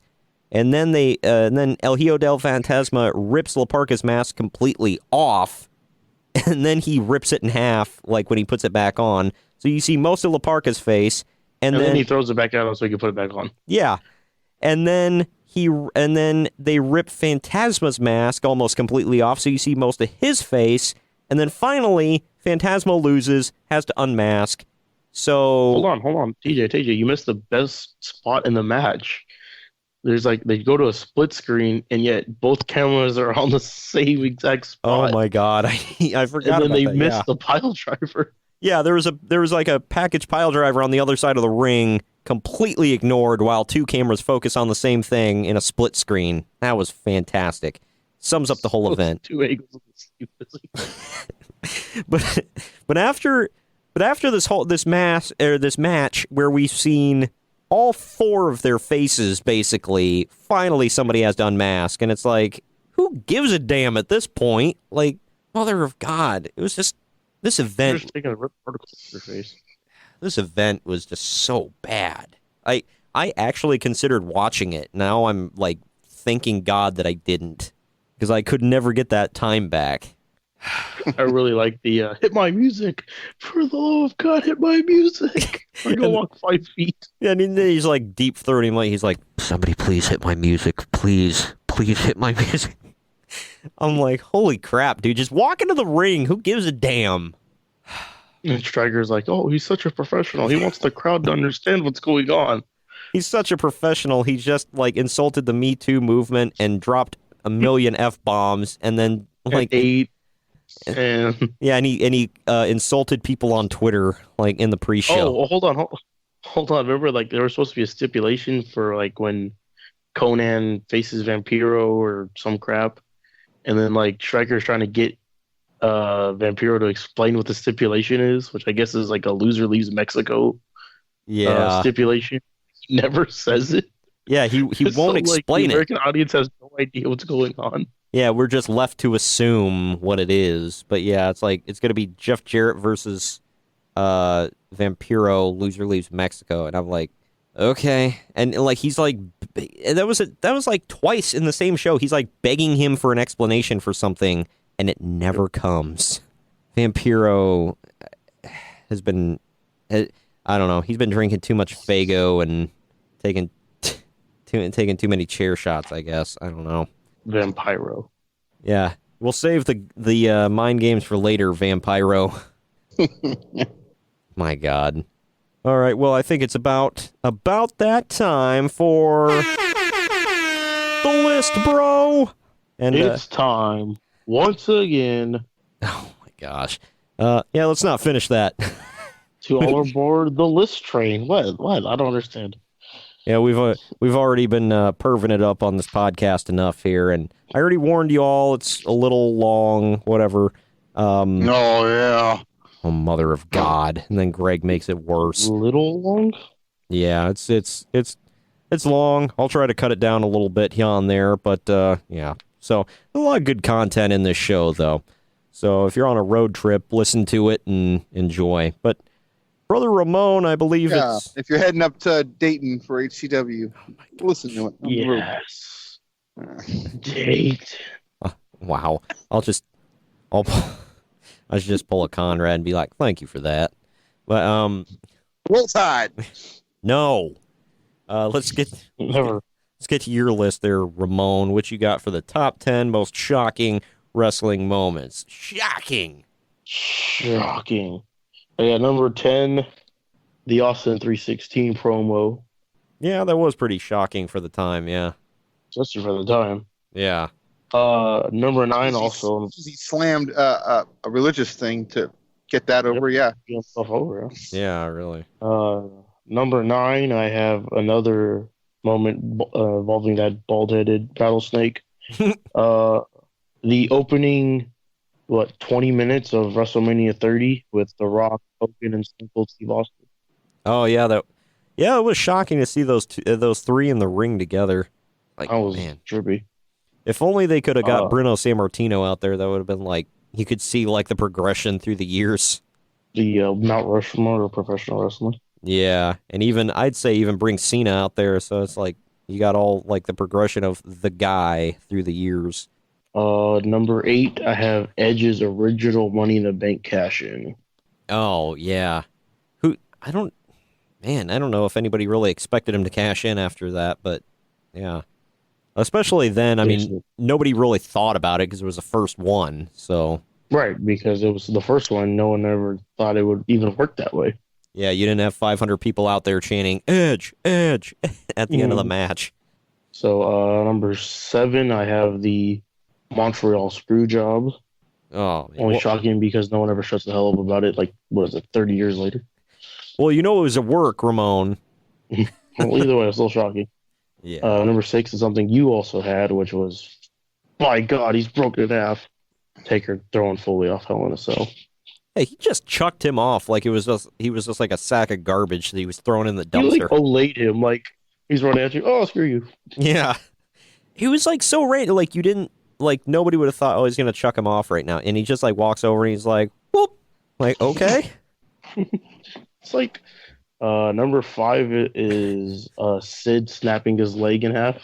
Oh, good sick. lord. That was sick.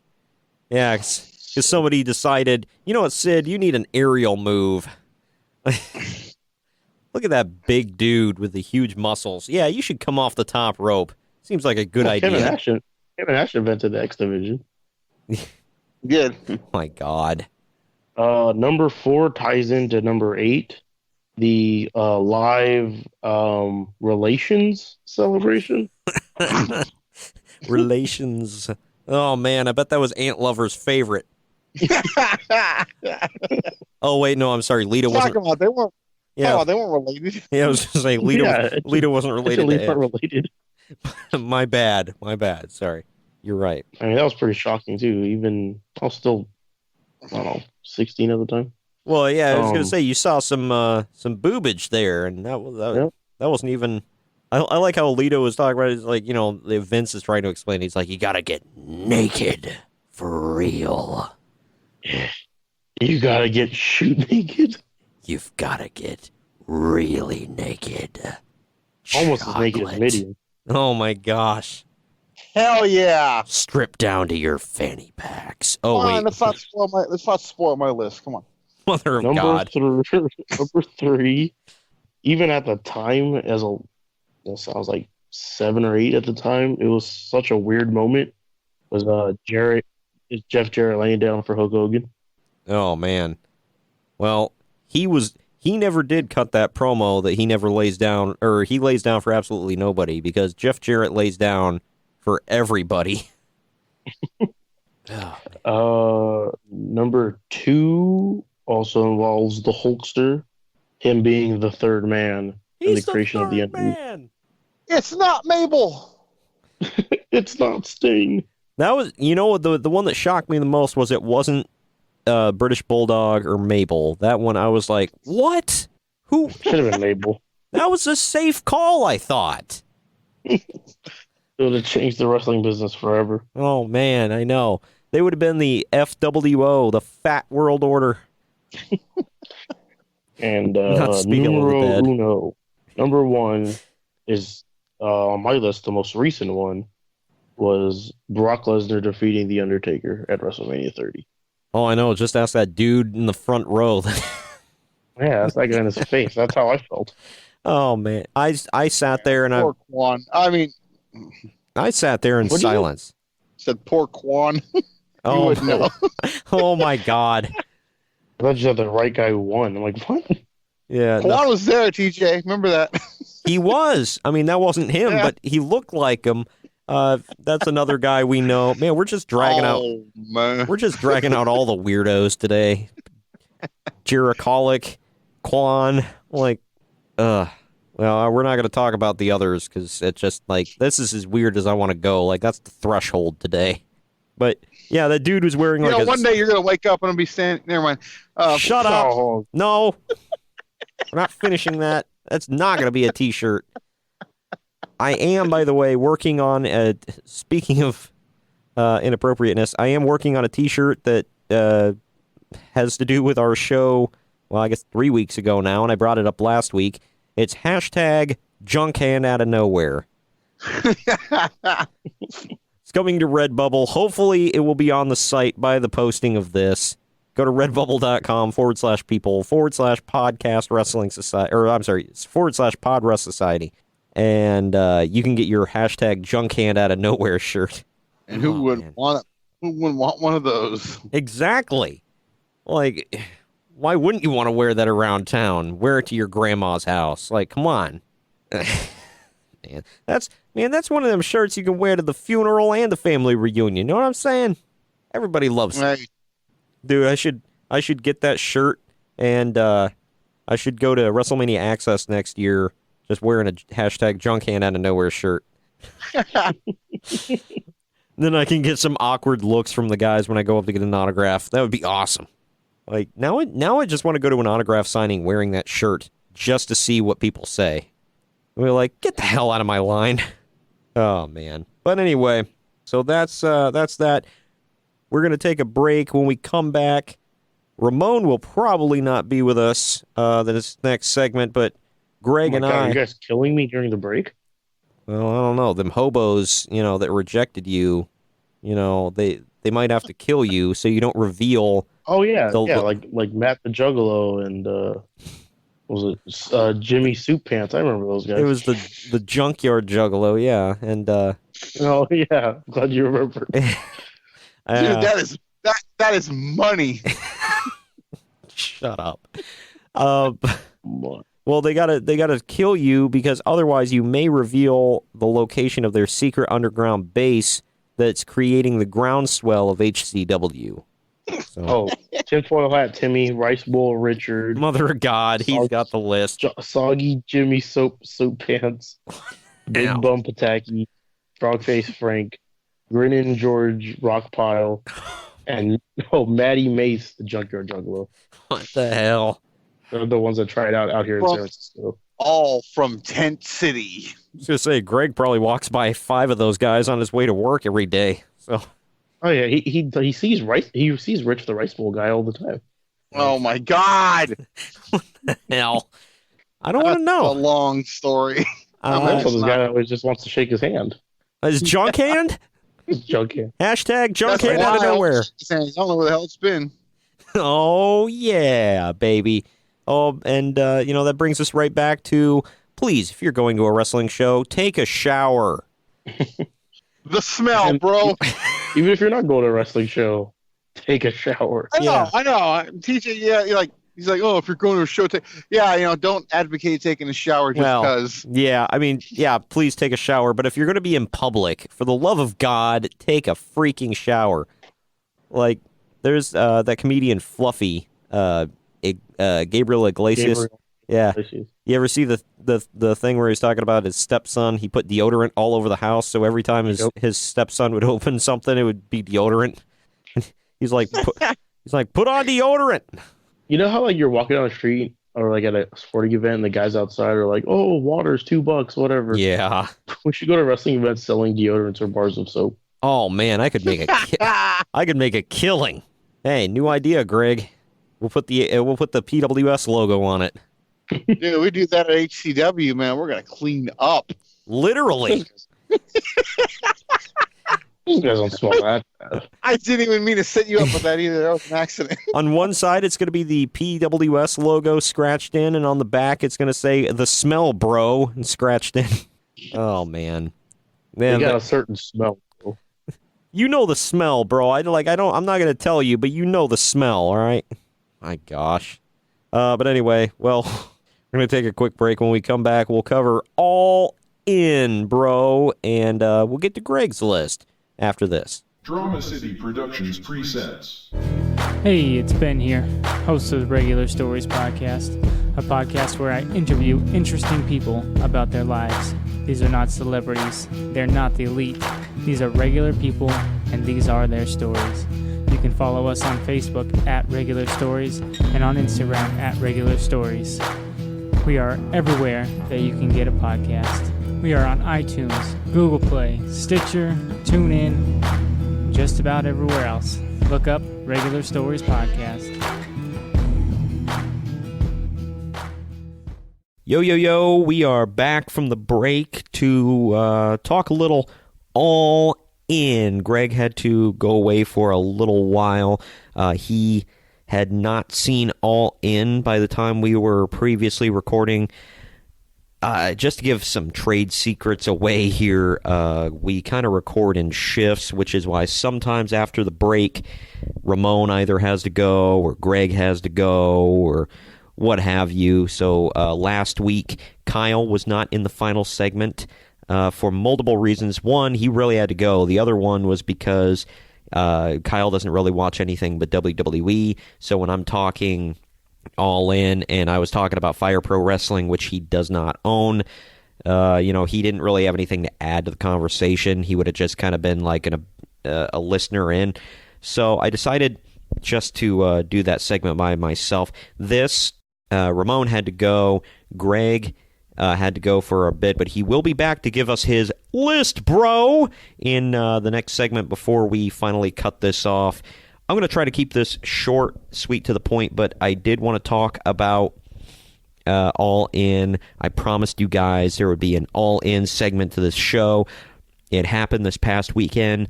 It was historic, man. I posted about it on Twitter and Instagram, Facebook. Check it out. At PodRest Society is the handle on all of our social media.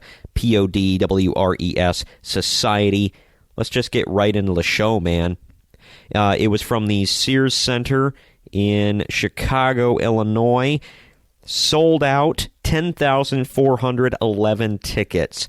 That's crazy. A lot of people have been really, dogging on the event because, see, there are two camps. Before I actually break down the event here, there have been two camps with this, and both of them really annoy the hell out of me.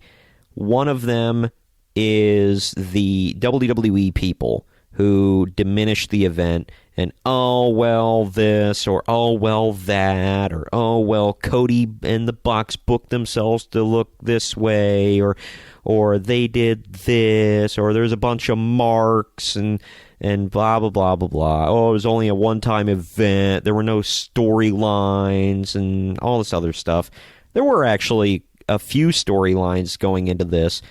But yeah, it was kind of devoid of storylines. It was a special, out-of-the-box, non-affiliated event. It was like the Super Bowl of the Indies almost because, sort of. It was a way to bring in talent from New Japan Pro Wrestling, AAA, Ring of Honor, and across the Indies. It was a big indie wrestling show. But that was the first camp. The second camp were the indie marks and the WWE haters who went, oh, thank you for saving wrestling. This was the greatest show of all time. WWE's got nothing on this, yada, yada, yada. I'm not comparing this show to a WWE show. I'm not going to do it. It's not really fair. Both are great in their own ways. Both have their own, special whatever to them. So I'm not going to sit here and say, oh, well, this had nothing on a WWE show, or it was much better than a WWE show, whatever. Because, like I said, they're both very, very different, and it's not really fair to compare one to the other. But getting off my soapbox, getting into the actual event at hand here, let's go through some of the matches. I was unaware, because I didn't start watching because I was at work, or I got to work at a certain time. I was watching a little bit. I pulled it up on my phone. I was able to watch on my way home from my father-in-law's that day, and then I watched until, I got into work. I missed bits and pieces of it, so I had to watch the replay to catch it all. But I was unaware that the WGN America show, the All In 0 Hour, was for all intents and purposes, a pre-show. I thought that it was just like a little, maybe a hype thing or a documentary type thing to get you to watch the pay-per-view. But they did it smart, but it was my fault. I didn't know what it was. There were two matches on the show because at one point during the event, I was wondering where the promised tag match was between SoCal Uncensored and the Briscoes. That was on 0 Hour. I wondered where the hell I didn't have to wonder where the over budget battle royal was because they flat out told everybody, hey, if you're listening to this, it's all spoilers, so I'm not gonna hold anything back. They were saying, hey, Flip Gordon is gonna take on Jay Lethal for the Ring of Honor title. He won the over budget battle royal. I was like, what the hell? I was happy, but I was upset because I didn't see it. So I was kind of I was pissed, but yeah, and we'll get into some of the issues about this event later on. It's not going to be all, praise and cheery and whatever. Just as a heads up, before we get into the actual results, I'm using Wikipedia for all of this, like I usually do for WWE and NXT shows. The event was notable for being the first non-WWE or WCW promoted professional wrestling event in the United States to sell 10,000 tickets since 1993. That's huge. As much as people talk about ECW and look back through rose-colored glasses, they didn't do it. Nobody since 1993 did it, and it's not telling me what organization it was. I'm assuming it would be, it was probably like AWA or something like that, but I'm not 100% positive. Getting into the actual show here, the 0 Hour show, they come out to start the show, they being Cody and the Young Bucks, come out to start the show on the stage, and they say, oh, what would it be without a legend? And Matt Jackson says, oh, what a rush. Then Road Warrior Animal rides out on a motorcycle, just revs it up for the crowd. It's cool to see a Chicago boy there. They call out Hot Topic and Pro Wrestling Tees guys to throw shirts to the crowd. They do pyro. They're like, yeah, and that was another thing. They freaking had pyro, which I was not expecting, and they had a lot of pyro, and it was great. I friggin' loved it. But getting into the actual show here, the first show was between, first match was between SoCal Uncensored, Frankie Kazarian and Scorpio Sky, and the Briscoes. During the match, Jay performed a Jay Driller on Kazarian, and Mark hit a froggy bow on him. But Kazarian broke up the pinfall attempt. In the end, the Briscoes tried to execute a springboard doomsday device on Kazarian, but he reversed into a power slam by grabbing Mark out of midair and nailing a power slam off of Jay's shoulders. And Scorpio Sky held back Jay, and they got the win. I was shocked that SoCal Uncensored got the win. It was cool, though. And the thing is, Scorpio Sky was dressed like Apollo Creed, and then you had Kazarian dressed like Rocky. So that was pretty cool. The Over the Budget Battle Royal, everybody started off outside of the ring, kind of like wrestled outside and inside the ring, and there was a lot of cool people there. Notably, Flip Gordon was not known as Flip Gordon in the match. He was dressed up like a luchador, wearing like green and yellow, and his shirt said like never job or something like that. And it was pretty cool, but he got put through a table instantly by Bully Ray, so he was out through the whole match.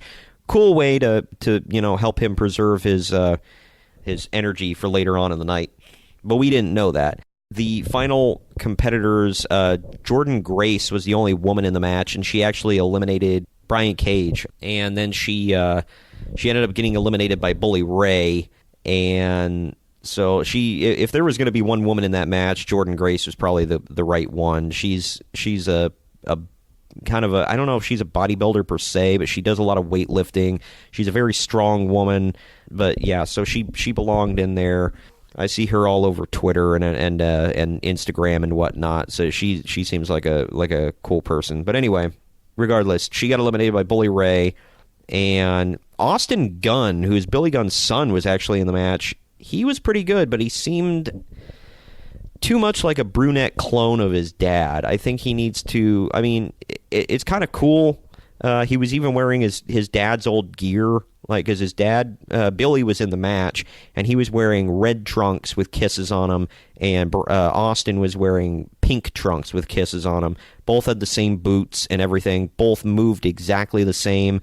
Both just abused the hell out of the suck it taunt and did it exactly the same. It was cool, but it was just like, I hope Austin Gunn gets his own identity after a while. Yeah, it came down to Bully Ray he thought he won, but then the luchador guy gets in the ring. I can't remember what they were calling him, and he slowly takes off his mask to reveal it's Flip Gordon, and he hit like one super kick on Bully Ray, tossed him out. So that was cool. He wins. He's going on. The crowd goes crazy, starts chanting for Flip. And the crazy thing was, if nobody knew he was going to be there, they sure had his music queued up. So that was funny. That was a fun pre-show. The first match on the card was Matt Cross versus MJF. I've never seen MJF wrestle. I haven't seen Matt Cross wrestle since Wrestling Society X, if I do recall. He's also known as M-Dog 20 in the indies sometimes. This was kind of a match I didn't know was even going to be on the freaking card. It was okay, an okay opener. But Cross won with a shooting star press on MJF. MJF, I've heard a lot of stuff about him from MLW and everything. He's okay. He's not bad. I could see him when he matures more in the business and everything. I could see him doing something. He was pretty cool. Seeing him for the first time, he was just like a cocky young guy is his gimmick. So next we got Christopher Daniels versus Stephen Amell. This match was a lot better than I thought it would be. There were some sloppy parts. The most unrealistic thing was Stephen Amell set up a table outside of the ring and knocks Christopher Daniels down onto the floor off of the apron, and Daniels like staggers around and perfectly lays back on the table. But then Stephen Amell psychs himself up on the top rope, jumps, Daniels moves, he goes, and freaking Amell just crashes through the table, and it explodes into like 3 pieces. But the funniest part of all this was the crowd, like in unison, they knew what to chant. They just started chanting "Broken Arrow." It was fantastic. I loved it. It was a fun match. Like I said, it was a lot better than I thought it would be. But yeah, I mean, it wasn't holy crap, that was great type deal, you know. But it was good. And Daniels ended up winning with the best moonsault ever. And then they shook hands and all that at the end of the match, so that was cool. Next, we get a fatal 4-way women's match. They called it a 4-corner survival match, which would, and they even said this on commentary, they said that usually means elimination, but it was not. It was fatal 4-way. It was Tessa Blanchard versus Chelsea Green versus Madison Rayne versus Dr. Britt Baker. Britt Baker came out dressed like a doctor. I guess she is a doctor in real life. And she came out to Adam Cole's old Ring of Honor theme. For all of you that don't know, she is dating Adam Cole in real life. So she kind of did a tribute to her man with coming out to his old Ring of Honor theme. And Chelsea Green did her whole split personality gimmick. Like half of her attire was all white, the other half was like green and something else. So it was like split, and then like half of her makeup was messed up and half of it was fine. They all wrestled a pretty good match. Again, there were some sloppy parts, but it's a 4-way match, so it's going to happen. Chelsea Green, actually, she's dating Zack Ryder in real life, so during the match, she did his woo face wash in the corner, but instead of using the boot, she did it with a knee. So that was cool. The crowd got into it. In the climax of the match, Blanchard performed the Hammerlock DDT on Green to win the match. And after the match, the 4 women hugged. There's a lot of hugging involved in this show. The match was fairly good. Tessa Blanchard came out to the ring and using a lot of people used theme songs they never used before, but they weren't like real songs. They were like custom, whatever. So they had somebody mixing music for them, which I believe, which is pretty cool. But her theme was pretty sweet. She came out to the ring. She had her father, Tully Blanchard, on one side of the ramp, and they kept calling it a ramp. I'm not going to do the same thing. It was a stage with stairs, and then they had a runway. And so on one side of the runway, she had Tully Blanchard, her father. Then she had Magnum TA on the other side, who is her stepfather. And yes, and she hugged them both multiple times and showed off coming to the ring and everything. So that was cool that they got their moment on All In. Lots of legends involved in All In. It was great. Most of them were holdovers from StarCast, that went on throughout the weekend. Next, match placement was a little odd in this show, in my opinion. This was one of them. We have Nick Aldis defending the NWA World's Heavyweight Championship against Cody. Both of them had entourages coming to the ring. Brandy Rhodes comes out before anybody, wearing the most skimpy outfit I've ever seen her wear, and which was a little awkward because one of the members of they called it the Nightmare Family with Cody. He had like his little entourage. One of the members was his father-in-law, Brandy's father. So I was like, it's a little awkward. I don't know when she's wearing that. I don't know. To me, that would be awkward if I was in that situation. But regardless, in the Cody Rhodes entourage, I'm going to try to remember most of the names here. It seems like the most weirdest entourage until you find out. I mean, the reason he had these people come to the ring with him was because either they were good friends with Dusty and now they're good friends with Cody, or they helped train him.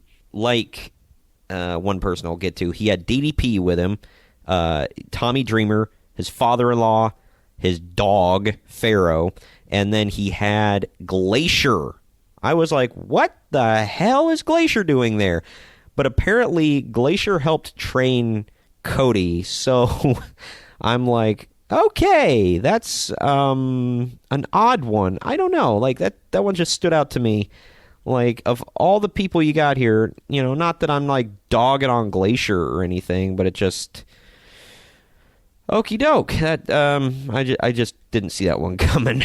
But yeah, so he comes to the ring. Nick Aldis came out with his own entourage, which unfortunately did not include his wife, which he was awfully sour about on social media. But that's another story. He had, I don't even remember who all he had with him. I know, he had Jeff Jarrett with him because they talked about how much Jeff Jarrett meant in the last so many years to the NWA title, and he had Arya Daivari, or I'm sorry, not Arya, Sean Daivari with him, Arya's older brother who used to be in the WWE, and yeah, so they both had their own little entourages. It was cool, but yeah, and they'll get involved later on. Let's get to the match here.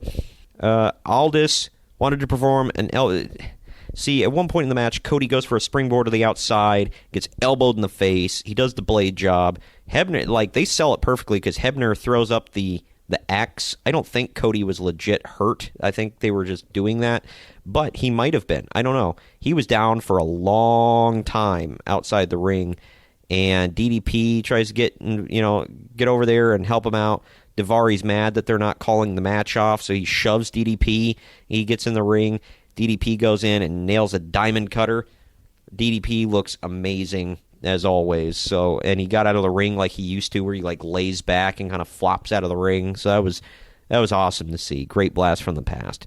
But Cody's in the ring at one point. He's laying down, and Brandy's over top of him, trying to convince him. It's don't do it, whatever. Just give up. And then Aldis is up on the top rope, and he wants to do an elbow drop, and she's like, no, don't do it. He does it anyway, and he nails the elbow drop on Brandy, who's laying on Cody. The crowd chants a-hole at him, and then Cody kicked out of the move. Cody later hit a beautiful disaster and then hit the crossroads on Aldis, but was not able to score the pinfall. Cody and then Aldis attacked each other with punches, and then Cody hit a vertebreaker on Aldis, but he tried to, but Aldis reversed it. In the end, Aldis tries to steal the finish, but he does a sunset flip, but Cody drops right down and just jackknifes him. 1, 2, 3. Cody gets the win. He's the new NWA World Heavyweight Champion, following in his father's footsteps. That was maddening. It was a great match, probably the best Cody Rhodes match I've seen. It was fantastic. I'm going to try to remember the rest of this from memory because Wikipedia doesn't have the full results up for some flippin' reason.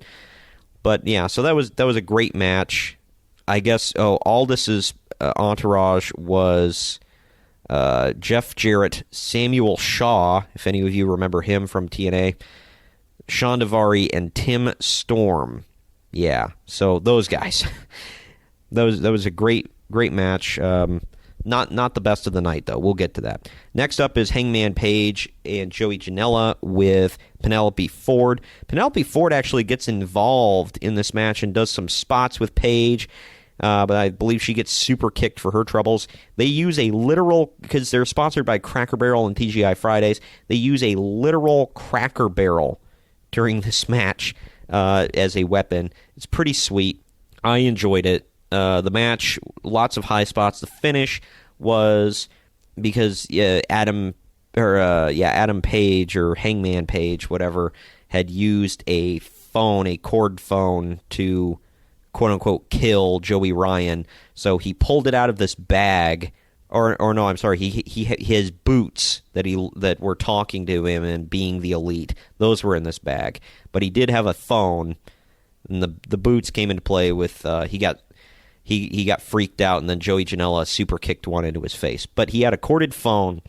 They climb a ladder next to a table, so you know what's going to happen. But he's beating the hell out of Joey Janela with his freaking phone. Then he chokes him with it. Then he picks him up, and off the top of the ladder, he nails Rite of Passage through the table, gets the win. So Hangman Page, goes over. As a spoiler here, the only person from the Bullet Club that didn't go over all night, there was only one person, and we'll get to him. It was fairly obvious. If he would have went over, I would have been pissed, even though I'm a fan of his. But after the match, these guys in inflatable penis suits come out like druids, and then this weird 60s music hits, and Joey Ryan comes out. The crowd freaking blows. Tons of people making penis jokes. He comes out with the lollipop. He starts beating up Adam Page or Hangman Page, who looks like he's seen a ghost. Freaking Joey Ryan beats the tar out of him, puts the lollipop in his mouth, and super kicks him. And then after he drops him, then he rolls him out to the penis men, who carry him away like the druids, and the crowd chants, "Rest in penis." It was weird. I'm not going to lie. It was the weirdest freaking segment. The crowd seemed to like it, though, so what the hell ever. It was what it was. But yeah, then we go on to the Ring of Honor title match. Before the match, we see Jay Lethal is walking backstage, and he gets smacked in the shoulder by somebody, and he kind of stands up. He looks over. You don't see who it is. You just see hands, and the hands hand him sunglasses. Well, next thing you know, during the match, Flip Gordon comes out with Brandy Rhodes, dressed like she's, a sexy military woman or something in the USO entertaining the troops. Flip is in his G.I. Joe looking attire. And then the Macho Man's theme hits, and frickin' Jay Lethal comes out in Macho Man's actual gear from his debut in WCW, like the jacket and everything, like the real one, not a rip-off one. And Lanny Poffo is with him with the T-shirt that for him and Jay Lethal. It says like "Brothers from Other Mothers" or something. And he's throwing frisbees out to the crowd, but it's the return of Black Machismo. During the match, he gets out of the ring and he acts like Brandy Rhodes is Miss Elizabeth, and he keeps bringing her over to his corner and making her stand there. And during the match, at one point, she gets in the ring, and he like picks her up like Liz on his shoulder and walks around. And it's some cool stuff, but then she smacks him, and it's like he snaps back to reality. Like he's like, "What am I doing here? I'm Jay Lethal." And then him and Flip have a really good match, and then he hits. I didn't like this part. He hits 3 elbow drops off the top. The Hail to the King, can't pin Flip, and then Flip hulks up. He does the "What you gonna do, brother?" into the big boot, and then can't get him. He doesn't pin him. Finally, Jay Lethal hits a springboard cutter like off the top rope, and then he nails the lethal injection. He gets the win.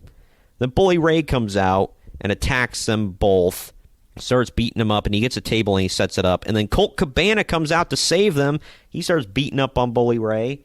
Then they do the 2 other guys get up and they do a triple power bomb onto Bully Ray through the table.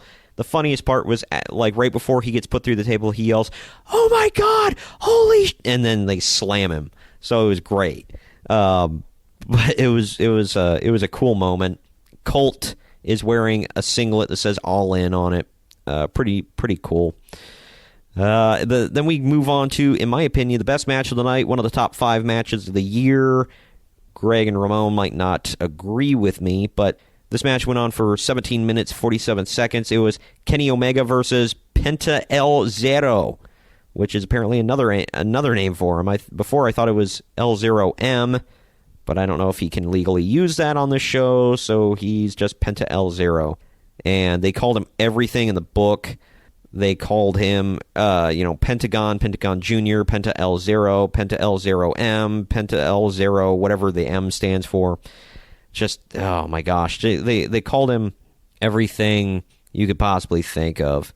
So, but yeah, so he goes by all those names.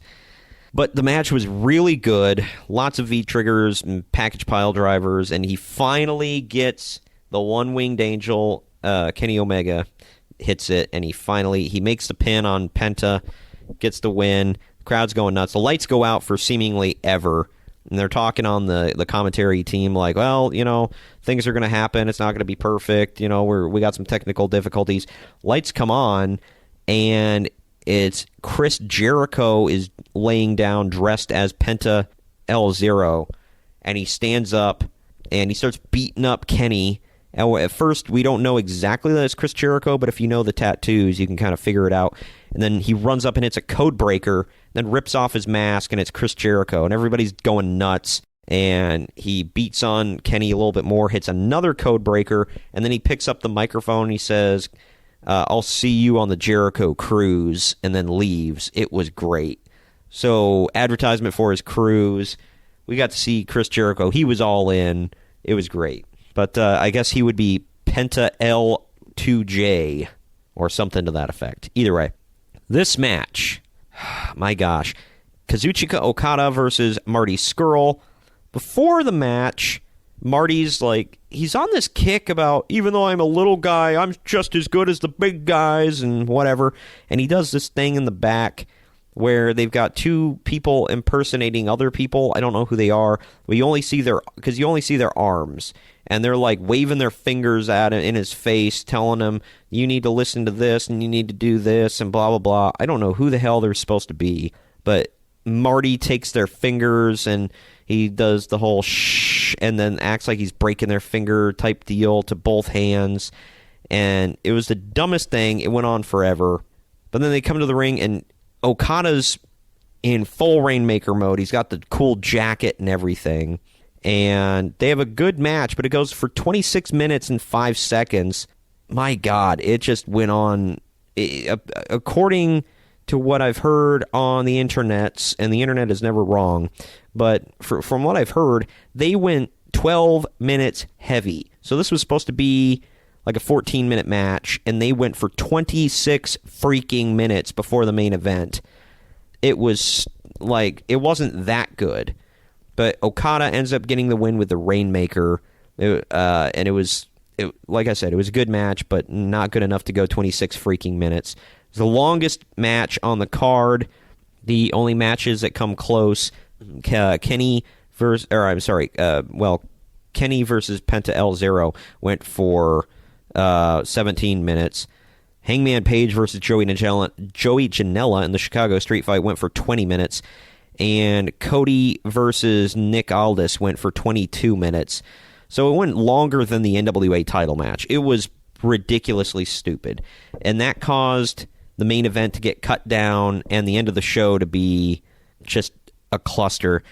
The main event was the Golden Elite, Matt Jackson, Nick Jackson, and Kota Ibushi versus Rey Mysterio, Rey Fenix, and Bandito.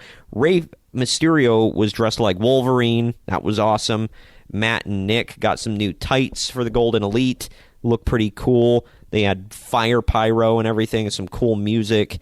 It was great. The match was great. It was a big spot fest like you can imagine. And Lucha Libre style and all that stuff. I enjoyed it. It went under 12 minutes, 11 minutes, 48 seconds. And the Golden Elite gets the win with the Meltzer driver. It was a really good match. It could have been better if they had longer. And then you could see the timing issues when at the end of the match, they're like, oh, they win, yay. And as soon as they win, 1, 2, 3, boom, they stand up. They got their arms in the air with the referee pointing at them. They make the announcement that they won. And the announcer is like, for Excalibur, Don Callis, Cody, the Young Bucks, blah, blah, blah. And, like, in the middle of his sentence, they cut out to the end graphic, and they've got to go. Like, they're done. So it was, I don't know. If that is true about the Marty Scurll and Kazuchika Okada situation, shame on them. They kind of screwed over two of the guys who booked the damn show. And, yeah, and Marty Scurll is the only guy from the Bullet Club who didn't go over all freaking night. So how about that?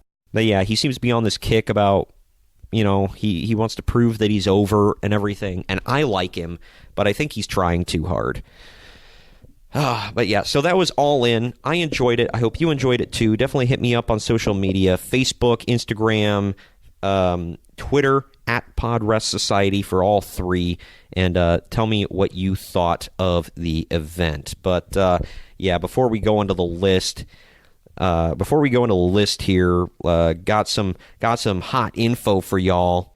So now's as good a time as any to let you know about if you want the look, bro, and not the kind of look that we make fun of, but a good look, bro. Go to redbubble.com/people/PodRest Society and pick up yourself some Podcast Wrestling Society swag. We got t-shirts, hoodies, tank tops, mugs, travel mugs, clocks, phone cases, tablet covers, stickers, and there's a ton of stuff more. If you want something with our various logos and graphics on it that we don't offer, let me know and we'll get it up there.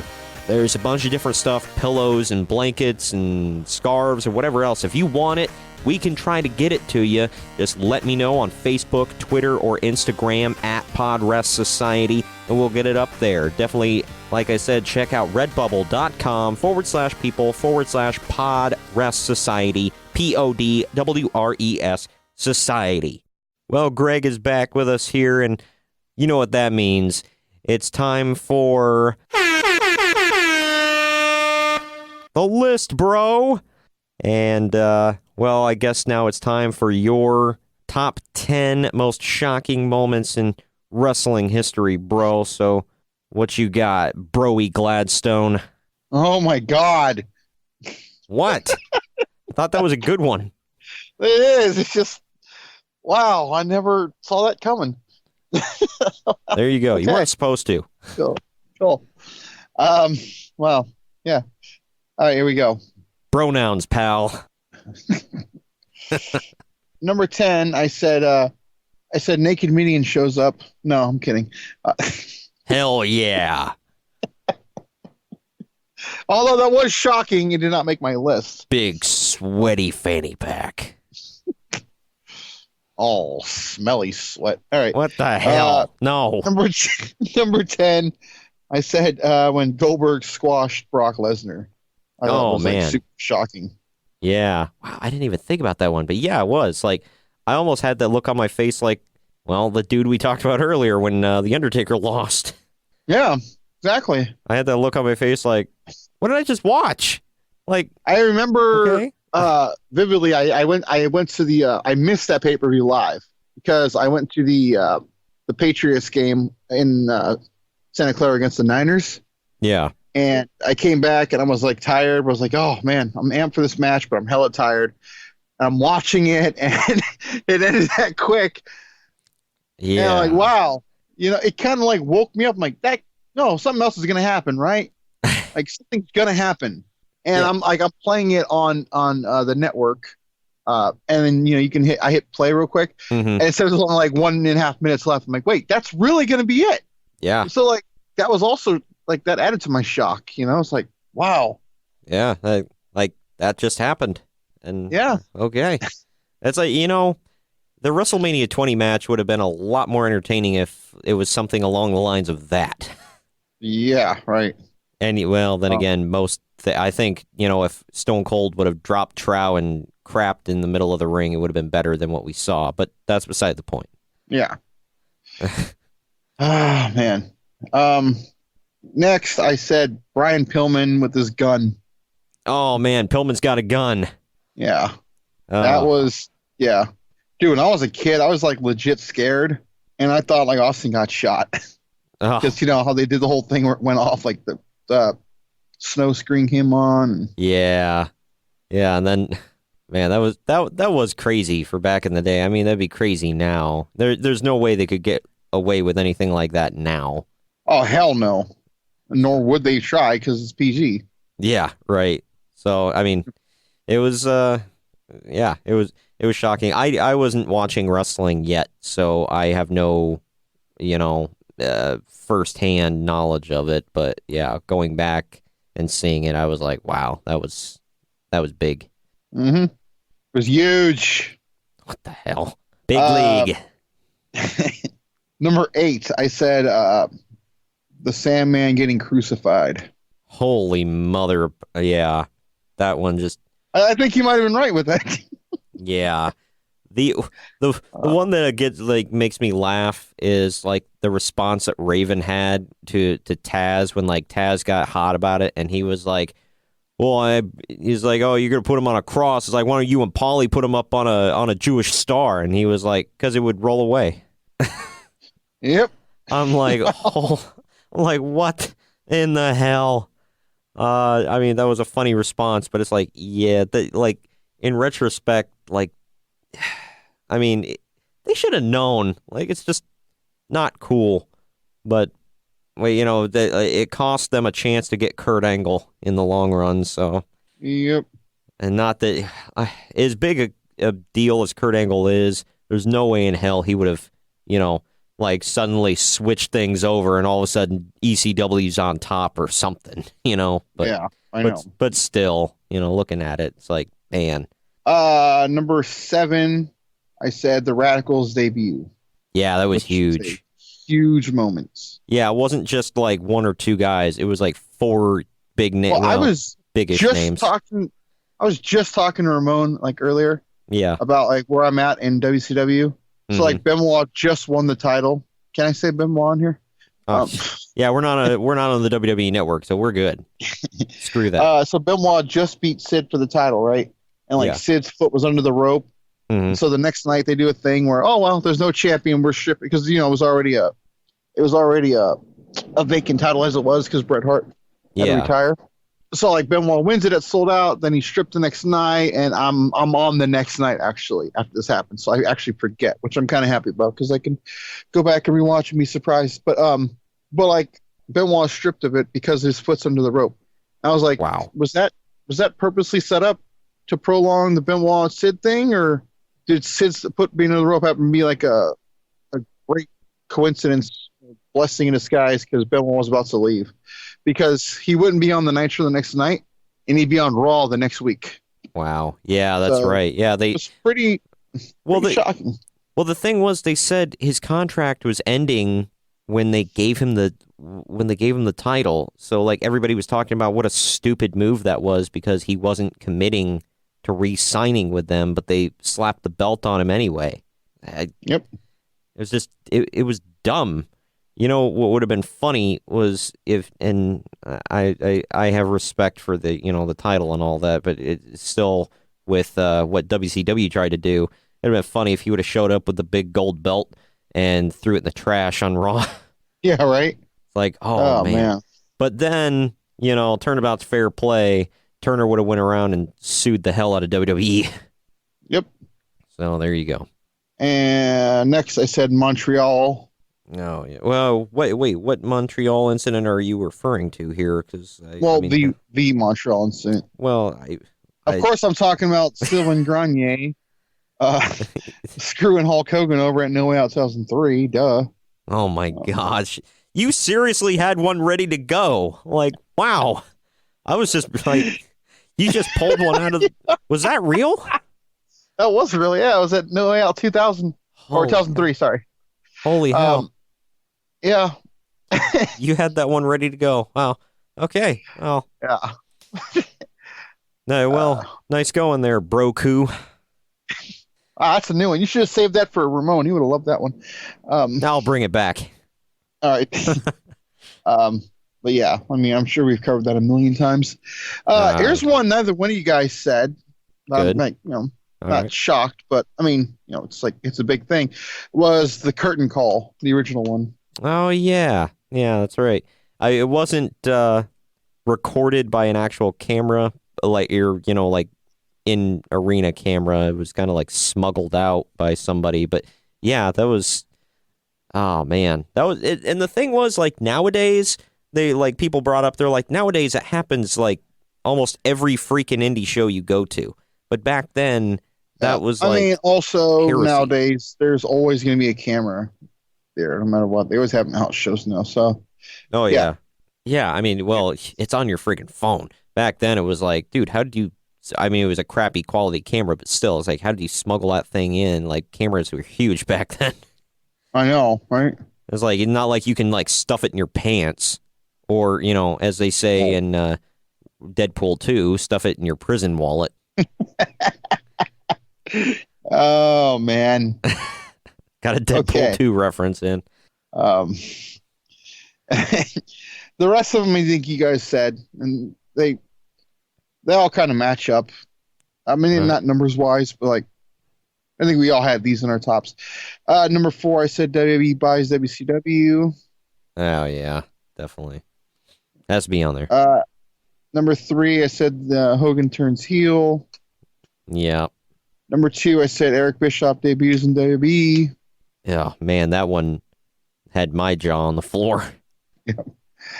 And number 1 for me, still this day the most shocking, was the end of the streak. Oh yeah, that was saddening. Every time I think about it, I tear up a little bit. After last night, he was like, "Man, I forgot we had planned to be there." Yeah, yeah, I know. We talked about it. I even posted on Facebook about it because Facebook likes to remind you of what you posted years ago. And I saw that one day. I'm like, holy hell, that's right. We were planning on being there, and something happened, and I don't remember why we didn't go. But, yeah. So it's crazy. Probably a good thing we didn't. Yeah, because I would have been like, man, I feel like this year. I kind of find it funny, by the way, the one we finally went to was also New Orleans. Yeah, I know, right? So we ended up going anyway, and that was just a major coincidence, I got to say. By the way, I know, and it was. And like the shows were great, the city, we've beat this one to death. But I've told everyone I will never go back there again. It's miserable. I saw somebody that was like, "Well, can't every WrestleMania be in New Orleans?" I'm like, "Please no, just why?" Yeah, I was an idiot at that amazing shop we ate at on Bourbon Street, but yeah, I remember that. Yeah, he goes, he's like, "It's the perfect spot, WrestleMania," and we're like, no. Yeah. Well, it's a party city. Like, yeah, we don't really party, so I'm not too into big crowds and drinking, so yeah, I don't think you are either. So not exactly our cup of tea. But yeah, so good list, bro. And yeah, so speaking of lists, next week is going to be a little interesting here.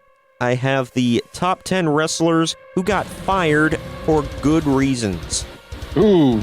Yeah, so that'll be a thinker, but there's some good ones that you can slap on that list. And I'm anxious to see how our lists match up and how they differ. But yeah, I know this, like I said, I know this one went a little long, but thank you all for hanging in there. Lots of good content in here from all across the wrestling and MMA world. Thank you for joining me today, Greg. Of course. And we will be coming at you later. Peace out. Later.